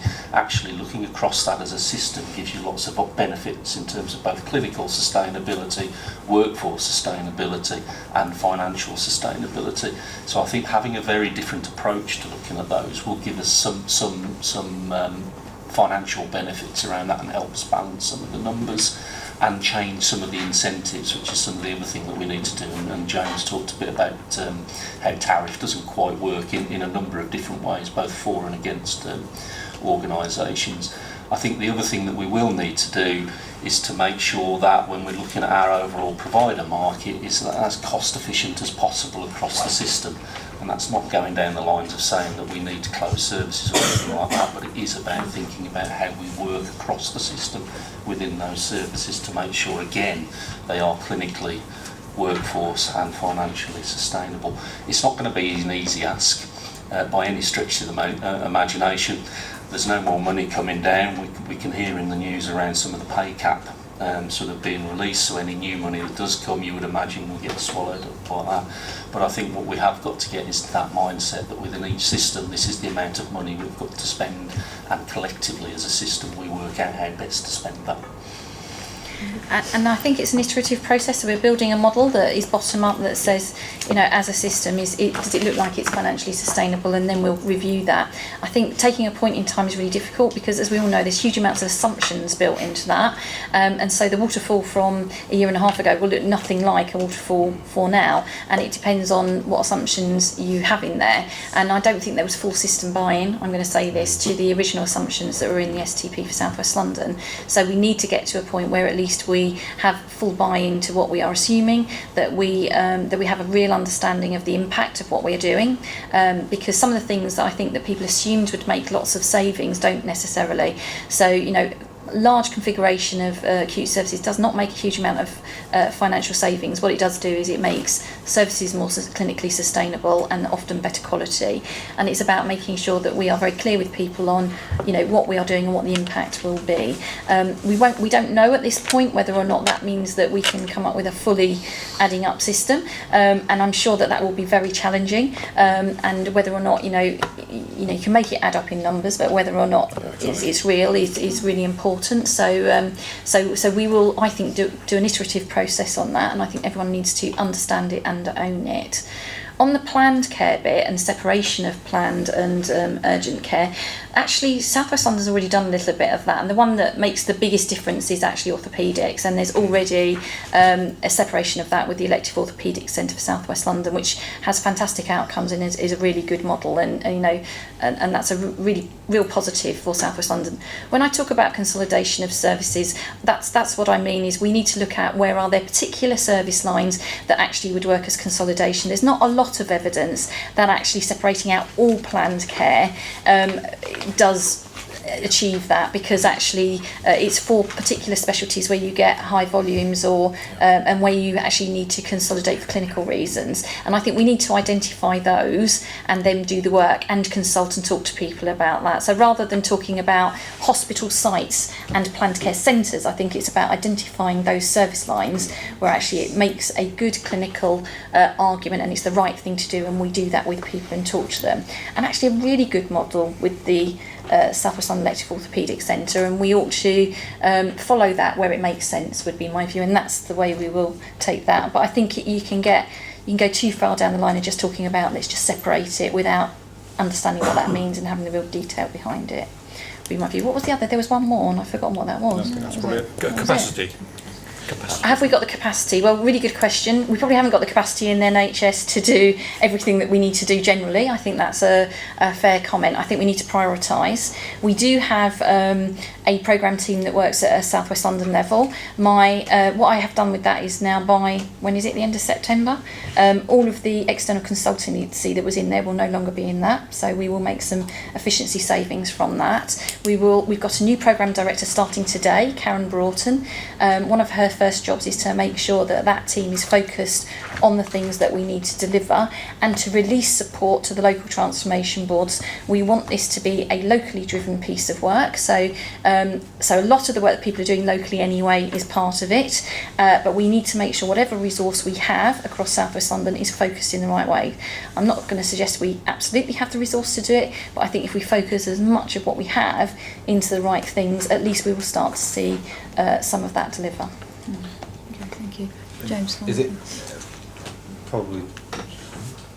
Just wanted to build on what Sarah was saying there, which is to say that I think my work in particular is to make sure that there's complete alignment between the South West London Alliance level plans, the STP level plans, and what we're doing locally, so that there's really no duplication of effort. So the sort of matrix approach whereby all of the Alliance directors take on SRO roles for individual parts of the STP, for me it's plan care and specialised commissioning, is really effective because it means that as an MD I'm looking towards, well, I'm doing this piece of work as plan care SRO, but I also need to land it within my own within the CCGs that I support directly as well, and make sure that when we are, say, doing a piece of work around ENT or doing a piece of work around musculoskeletal care at CCG or LDU level, that we're very closely linked in with whatever's going on at STP level, so that we effectively kind of do things once, and we have an agreement at the outset when we're starting a piece of work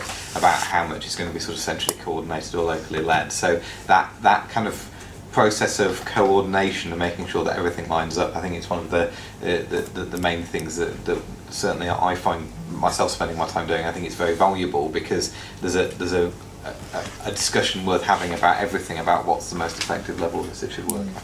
Okay, good, excellent, thank you. I really need to move on. Yeah. Is that all right, Kat? Yeah. Okay, thank you. So I'll do this. So there were some questions, weren't there? So Yeah. yes. So, and can I just add to the end of that, it's important this works for us. You know, the whole point of us agreeing to work at scale in an alliance is to get the benefit of working at scale. So we need to identify those things that do work. So we had a couple of questions from the public.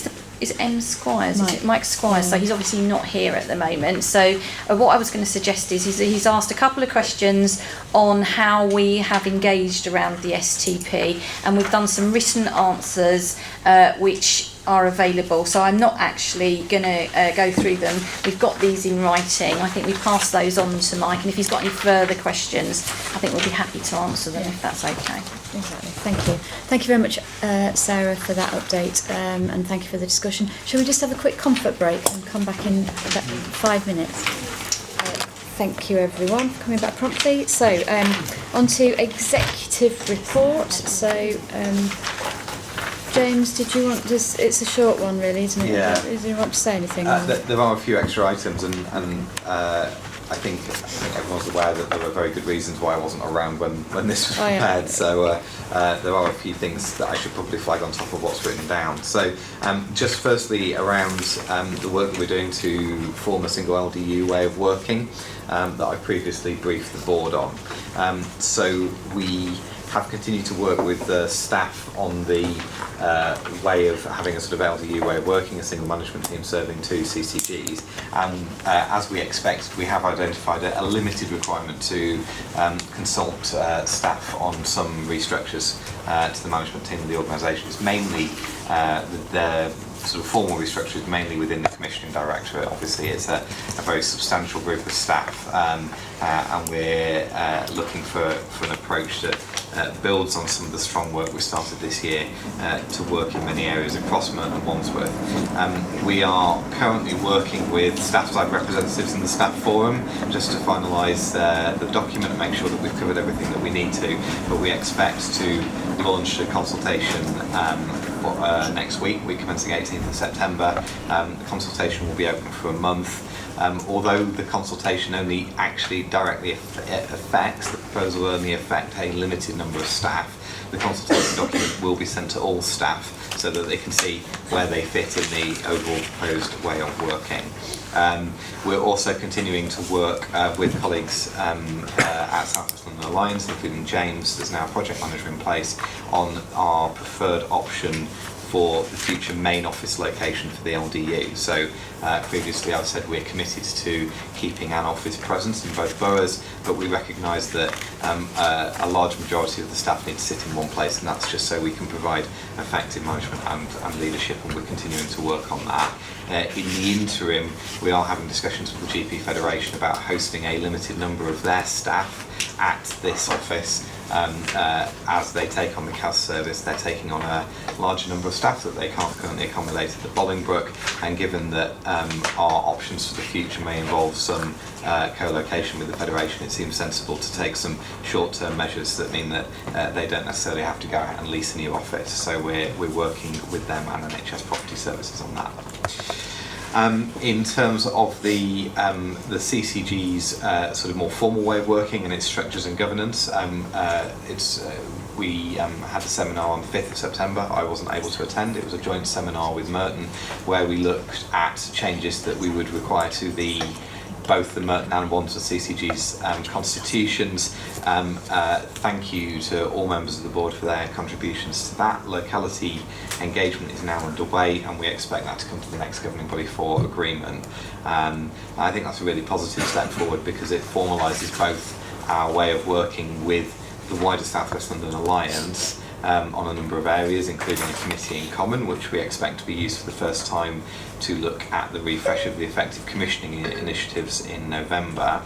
But also it allows us to harmonise our ways of working with colleagues in Merton, so specifically around running committees in common for part of their meetings, so that we make effective use of time and scrutinise issues together where it's appropriate to do so. So I think that's a really positive development, and we can expect that to come to the next governing body. It's really important that we get the membership ownership and agreement to that, because obviously we are a membership organisation, and I think that we need to really clearly explain to the CCG's members, to the member practices, the rationale for the changes that we want to make and how they will enable us to work more effectively.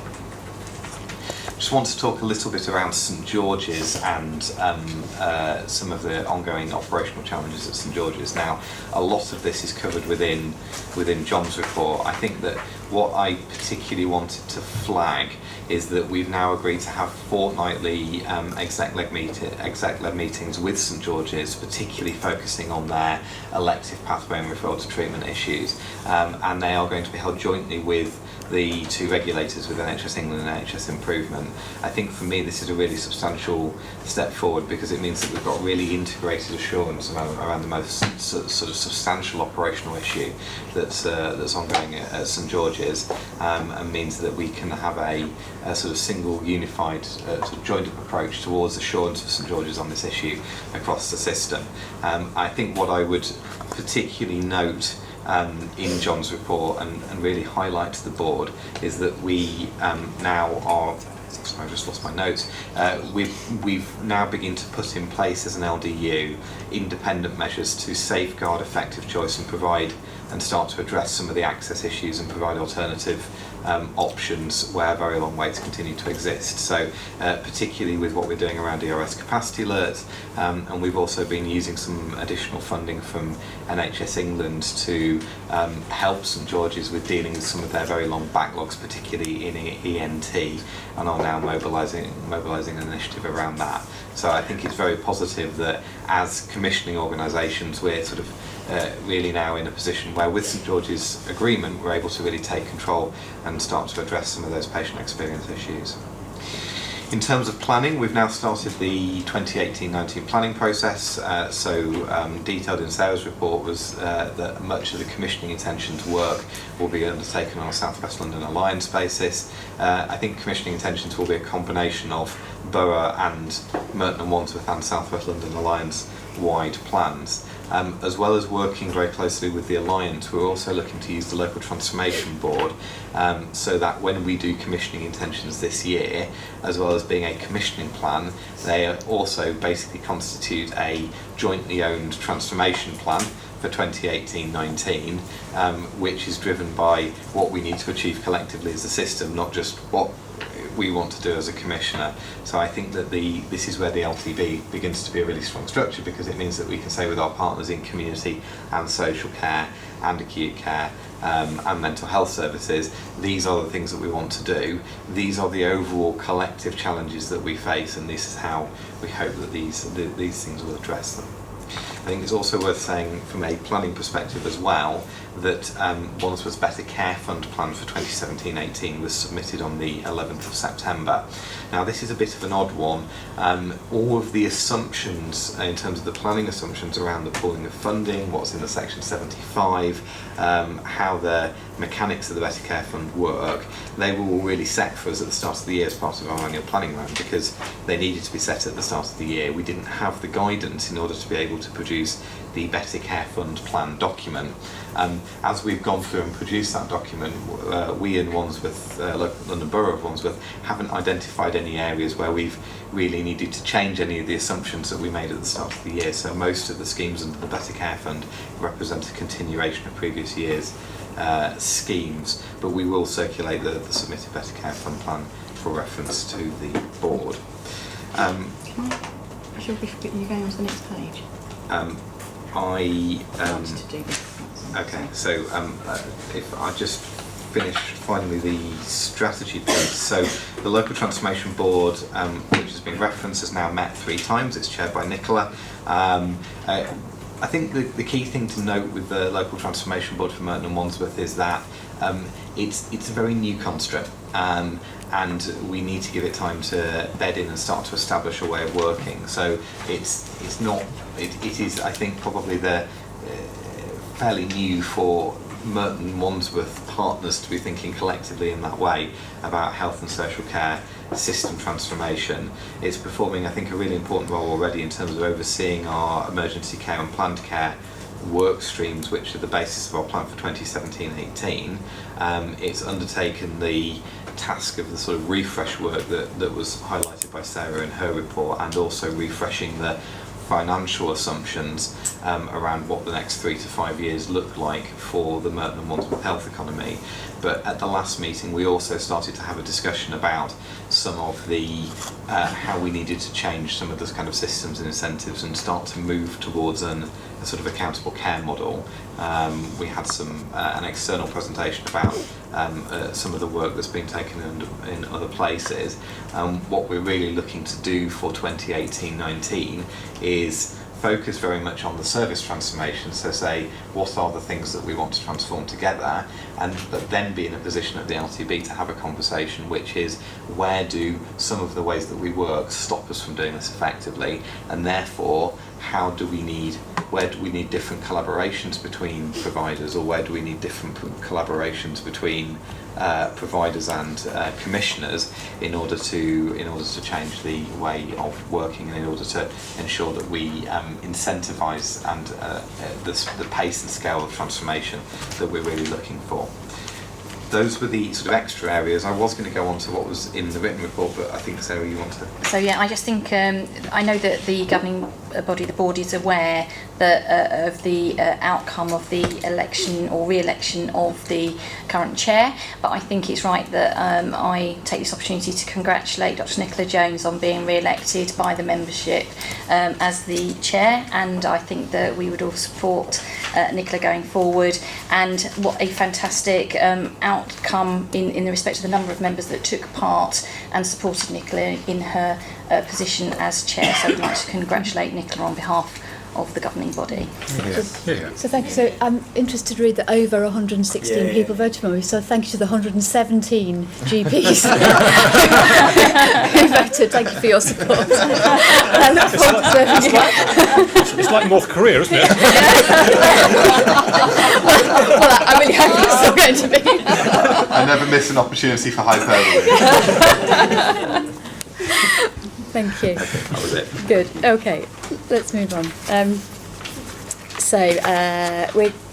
We've got to manage time carefully, because I know that many people are going straight into another meeting following this. So just in terms of the next three, there's some quite important bits to talk about in those. So let's just see if we can get through them in the time allotted. So John, do you want to lead off on the performance report and then the next paper, which go together really? I will do, thank you. Three main things I want to cover in the performance report. First of all, an update on month 3, so our performance in the month of June, always a couple of months delay in terms of the reported and validated performance compared to where we are in the year. We'll begin to look at month 4, but month 3 is the focus of this report. Also to pick up, since we last met at the end of July, NHS England have published our annual performance assessment under the Improvement and Assessment Framework. And then finally, just following on from James' introduction, a brief update on the capacity alerts that we're about to put in place from the beginning of next week with St George's.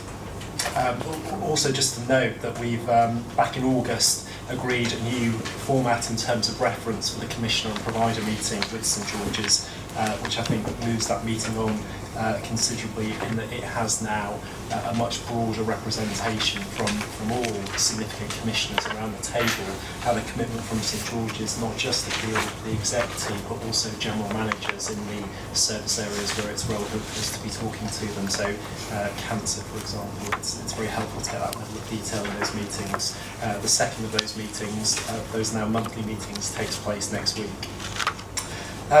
In terms of areas where the CCG continues to perform well, healthcare-acquired infections, cancer 32-day wait, and for the month of June, A&E performance, although subsequently we have fallen off the trajectory that has been agreed with NHS England and NHS Improvement, which is below the 95% at this point in the year, but we're below the local agreed standard. And I think there's numerous reasons for that, particularly over the summer when the Trust were struggling with workforce and a lot of bank and agency shifts that went unfilled, and also the reoccurring breach reasons, which is around bed management, capacity issues, and also people being assessed by specialty teams in the ED. We now have a daily surge call where we look at the relative pressures on St George's. I join that call as much as I can through the week, and we look at trying to get to a single agreed position, and we're doing some further work on the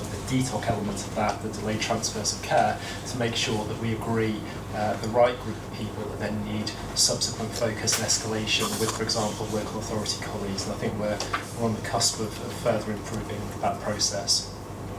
In terms of the areas for concern, they're largely those that are reported at the last governing body, albeit there's been some significant progress in further attempts to address these issues. So the 18-week RTT waiting times issues, we've moved forward in the sense that we now have a very comprehensive diagnostic on the issues at the Queen Mary site, and the Trust is, has now, as of the 7th of September, pulled together a full action plan that addresses both the main site and the issues we've known about for some time and the more recent issues at QMH. That has now been shared onwards, we believe, in NHS Improvement, and will be shared subsequently with commissioners. And what that does is pulls together a number of threads that we're well aware of in terms of their ongoing validation work, their operational delivery and PTL management, and the outsourcing to get a demand and capacity model that comes back into balance. There was a requirement from what began as a weekly meeting with NHS Improvement and the Trust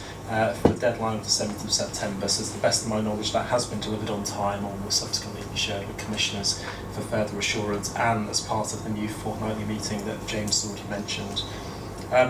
The 52-week wait position, we've got some 52-week waiters beyond St George's, and through St George's, ongoing validation of patients to get to a true number of long waits. And I think from a commissioning perspective, our first response whenever we meet with St George's in the various forums about waiting times is what more can you do to expedite treatment of long wait patients. We accept there is a multifaceted recovery plan, but it's that first point around the operational recovery and what you're doing to book and bring those patients in for their treatment. diagnostic weights remain outside the 99% within 6-week target.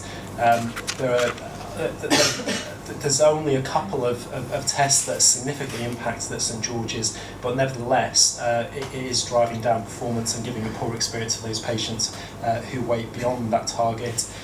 It's principally a demand and capacity issue, as these things usually are, and the Trust has brought in additional capacity over the summer to make sure that weekend working, extended day clinics happen, and a recovery of September is anticipated, I think, with some confidence from all parties. 3 mixed-sex accommodation breaches in the month of June, 2 at Imperial and 1 at UCLH. We continue to work with lead commissioners and investigate those as they occur.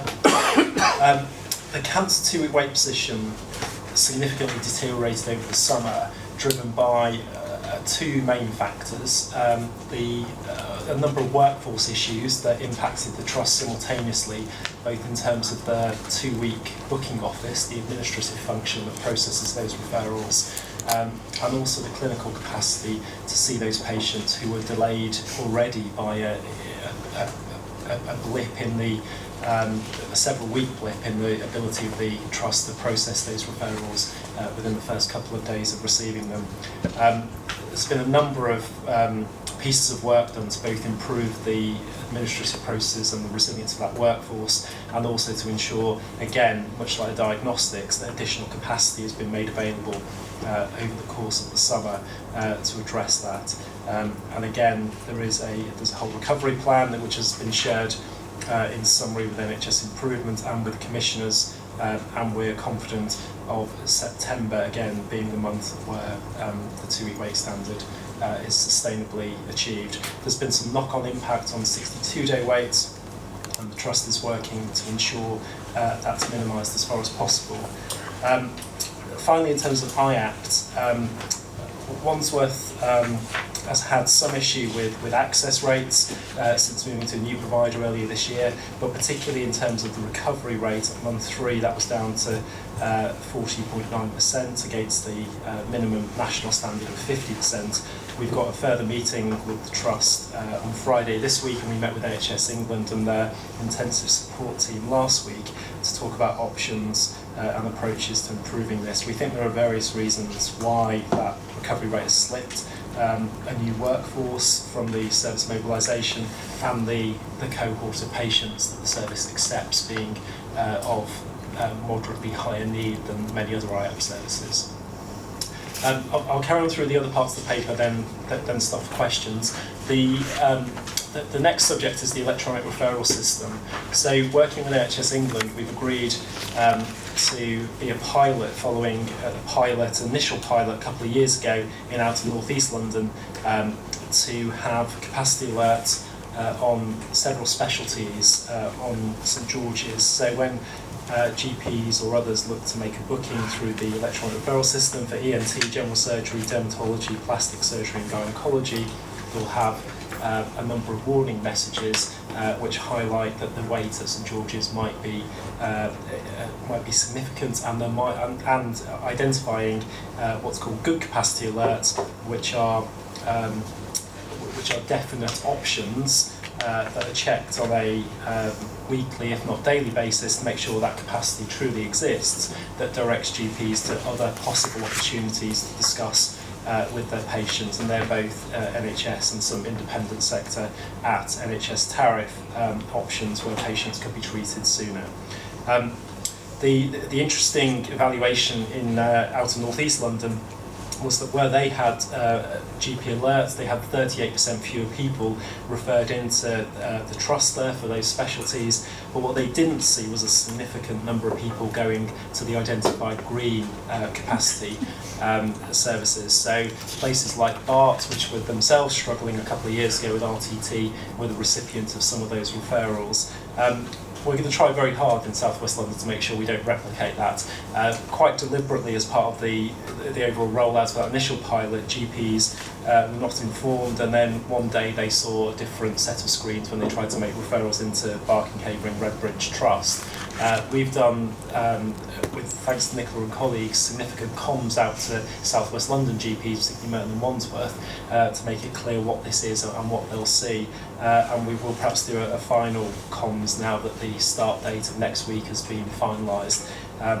It'll be interesting to see how the evaluation, NHS England and the Behaviour Insights team will run the full evaluation. It'll be interesting to see how we compare to what happened a couple of years ago and the impact of the green alerts. The CCG's annual assurance through the improvement assessment framework was received at the end of July. Good news in that Wandsworth moved up a level, so 4 levels of that assessment, and Wandsworth were rated good overall, which is a place improvement on requires improvement from last year.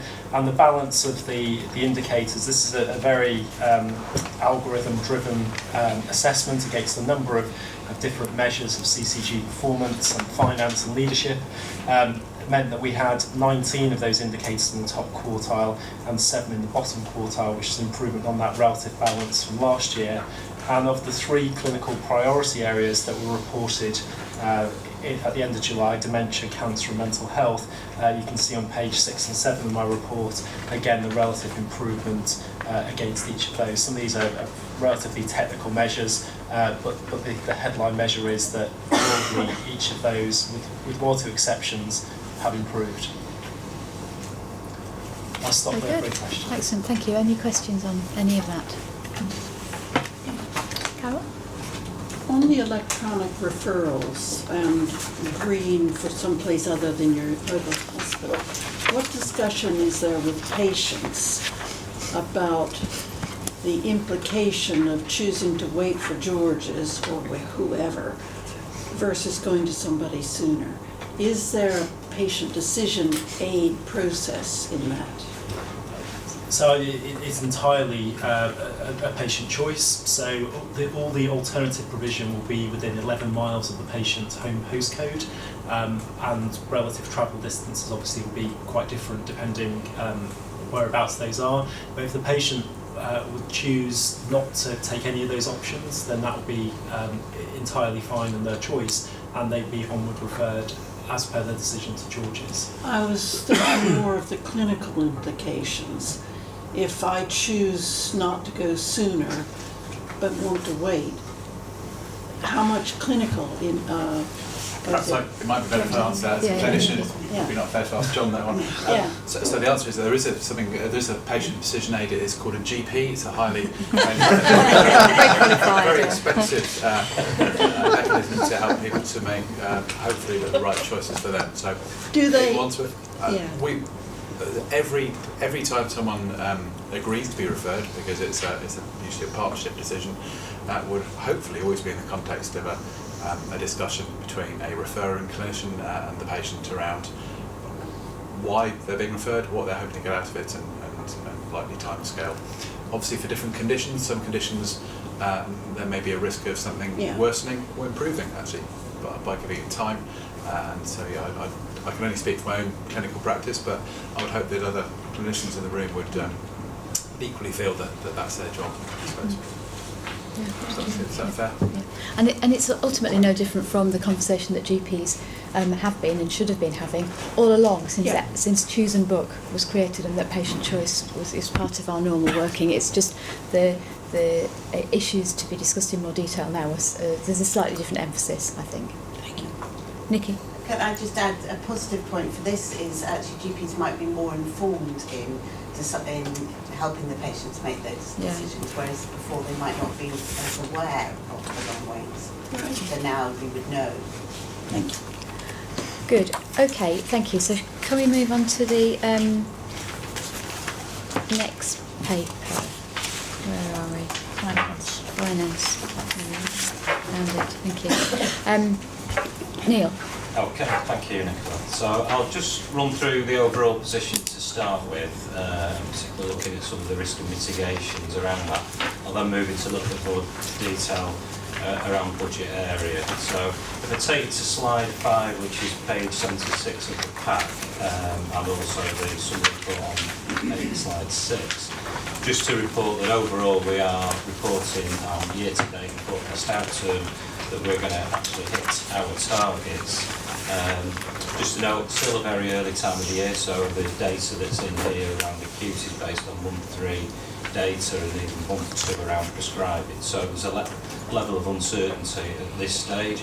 However, it is quite clear that QIP is particularly challenging based on the numbers that are coming through.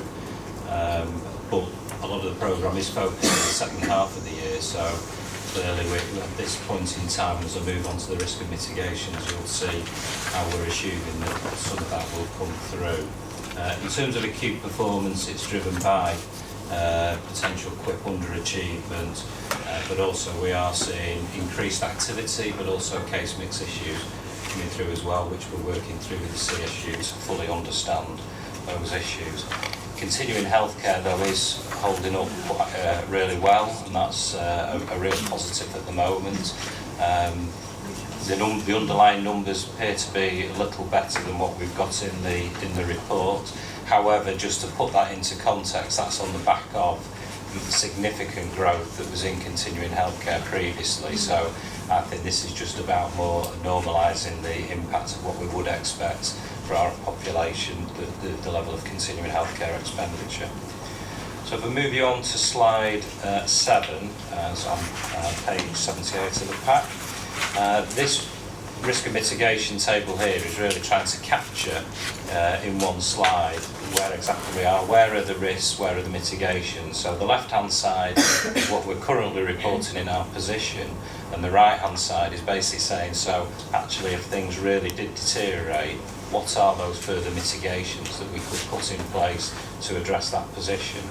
So you'll see on the left hand side in terms of the current reported position that the areas that I've highlighted previously around acute, and in addition there's children's continuing care is in there, AQP overperformance and some delegated commissioning, they're the risk areas. We are able to mitigate most of those through the release of all the contingency and any reserves that we've got in there, but other underperformance areas around continuing healthcare and prescribing. It also means that some of the investments that we'd earmarked for the QIP would also be released back into the position.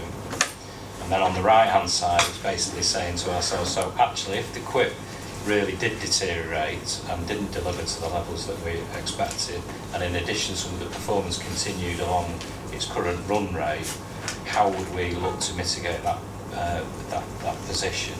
And what that is about is looking at really stretching the additional QIP that we've got in, or coming up with the additional QIP, which is stretching existing schemes, but also looking at are there any new opportunities. And through the Finance and Resource Group and the Savings Delivery Group, we're fully focused on that, and we're looking to get that in place. The key point here is that even if the risks don't materialise, we need to be working on those mitigations, because that needs to be providing us with the additional headroom. And I think a lot of the QIP measures that we're putting in place are of a non-recurrent nature, which is obviously then going to store up problems for 18-19 when the ask is that we've got to get the recurrent savings in that should have been delivered this year, and obviously deliver into next year when it's going to be equally more difficult with the low levels of growth in our allocation. So just in terms of the overall position around acute, I mean, I think the narrative on slide 9, page 80, talks through where some of the areas and what some of the issues are, so I'm not going to replicate what's actually on that slide. But I think we are seeing in a number of providers significant overperformance, and we are working through with the CSU about understanding what that is. There have been changes in this financial year linked to specialised commissioning, which we need to understand was the allocation that was taken from us, because it was a reduction in our allocation with St George's in particular. Is that aligned with the charges that are coming through or that we're seeing with NHS England? There's a piece of work we've really got to get on top of that. We've got to put the case forward. at this point in time, I would say that we're not quite where we need to be on that piece of work, and we really need to have it concluded by no later than the end of this month. So I'm hoping that by the time I get to report next month, I can give some news as to where we've got to on that. Just in terms of other areas, so there was a lot of things that went on in the acute sector in general in terms of tariff prices as well. So there was a new tariff introduced that appears to be driving some case mix issues, which in a way is in some providers would be largely expected, but then in other providers where it's more of the general DGH type activity, you might expect it would go the other way, but actually we're seeing across the board some significant case mix changes, and sepsis is one that keeps cropping up, which I think is linked to a national sequin as well. So again, we need to understand what's happening there. Around non-acute, so again, there's the narrative on page 13, but just to point out that around things like mental health, that we are on target to achieve the mental health investment standard. At this point, there are no cost pressures over and above the budget that we've got in there. In actual fact, there are potentially around, there is some investment that we've held back just in case any pressures did materialise, which will be invested towards the end of the year. And as mentioned previously, continuing healthcare does appear to be holding up well. Running costs, all on target around that, so achieving the running cost target. And on slide 15, it's really just a summary of where we are in terms of the quick plan. So just to note on here that at this point in time we are forecasting an under delivery of 2 million, and that's built into the position that we've got at the moment. Any further deterioration in that, I refer back to that table on the right hand side, but we can't really afford for that to slip anymore. The remaining slides really around the balance sheet, nothing really to note in there other than to say that the target around cash drawdown is being met. We are paying all our invoices within 30 days or achieving the 95% target. And you will notice there is an age debt analysis, and for the eagle eye amongst you, you will see that there is significant debt which is in the 100 days or more. There is no reason to be concerned though around that. That's linked to the ETTF money for which we're expecting NHS England to settle those invoices, so we're not expecting a problem around that. So I think in general the recap really is around the fact that we have a challenging quick position, and the delivery of that is going to be of paramount importance. We're going to get that grip on acute providers, so the work with the CSU is going to be key around there, and ensure that the areas where we are seeing benefits coming through, that is maintained, so around prescribing the CHC through to the end of the year to ensure that we're able to hit the targets. So just ask the board to note the report, and I don't know whether James or Stephen would like to add anything in terms of the Finance Committee and the scrutiny that they've had around this position as well. Yeah, sorry, I think the only bit is to really emphasise that point around equip as we go forward, because it's not just intrinsic to him delivering this year, but it's going into next year with the right positions. Neil's skillfully managing the position this year. Every year that gets harder when we have equip slippage, and next year there isn't going to be any margin or very little margin for Neil to manage around that. So it is important in this next 6 months that we really drive on what we can deliver this year and set ourselves in the best possible position for next year as well. So. Thank you. Any questions, Sam? Yeah, just in regards to the children's continuing care, I mean, getting a grip on that is clearly something we need to do with education and social care colleagues. Do we have a plan around how it is that we drill down on that? Yeah. So from a finance perspective, because it is pretty much a finance-driven, or the reason why this has materialised. So this was a block contract that we had with St George's, which was a low-value block contract, and St George's gave notice on that, and so in turn what we've had to do is do a procurement to go and basically pay on a cost per case basis for that activity. So what we're seeing actually is just what is the real cost of that service. So what the expectation now is to understand how we might use the community paediatric service with the acute provider, with the community provider with St George's, how we might get best value from that, working with the continuing healthcare team, and then the reliance upon bank staff to actually support children's continuing care. But I would leave that to clinical or commissioning colleagues probably to comment further around that. But the cost pressure we're seeing here is largely expected, but it just came very late in the year for us to be able to set the plan appropriately. Excellent, thank you Neil, thank you for that report. Much appreciated. So we've got some summary minutes to go through from the committees. So Audit Committee, Finance Resource Committee, Integrated Governance and Primary Care Committees. So and some of these will be from some time ago because the actual minutes won't have been ratified yet. But anything to say on any of these? Does it raise any questions for anyone? No. Very good, thank you very much. Okay, so we've got no AOB unless any's cropped up in the meantime. And generally we have an open space now, so Sian, if you want to ask us any questions, that would be really great. Kate, welcome to Ian. Can I just bring something up which I just saw in the whole gutter press, if you like. 10 years ago at least, I think, you put in place a piece of work which looked at referrals from practices and all the practice referral management schemes, and Caroline Tasker worked very hard, and the initial suggestion was that we would have a practice triage system, appointment triage system, and the GPs did not want this, and for me it's a real example of how the leadership of the CCG or PCT as it was then really listened to what GPs wanted and created the enormous package of work that's evolved to really embed ethos of referral into practice, things like kinesis, all of that stuff emerged. And I was looking recently and saw mutterings about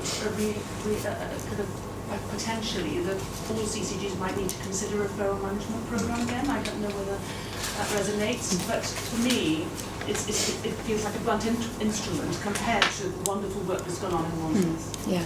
So, so James, can I just? Would you mind if I just respond? Yeah, sure. Sian's looking at me. So.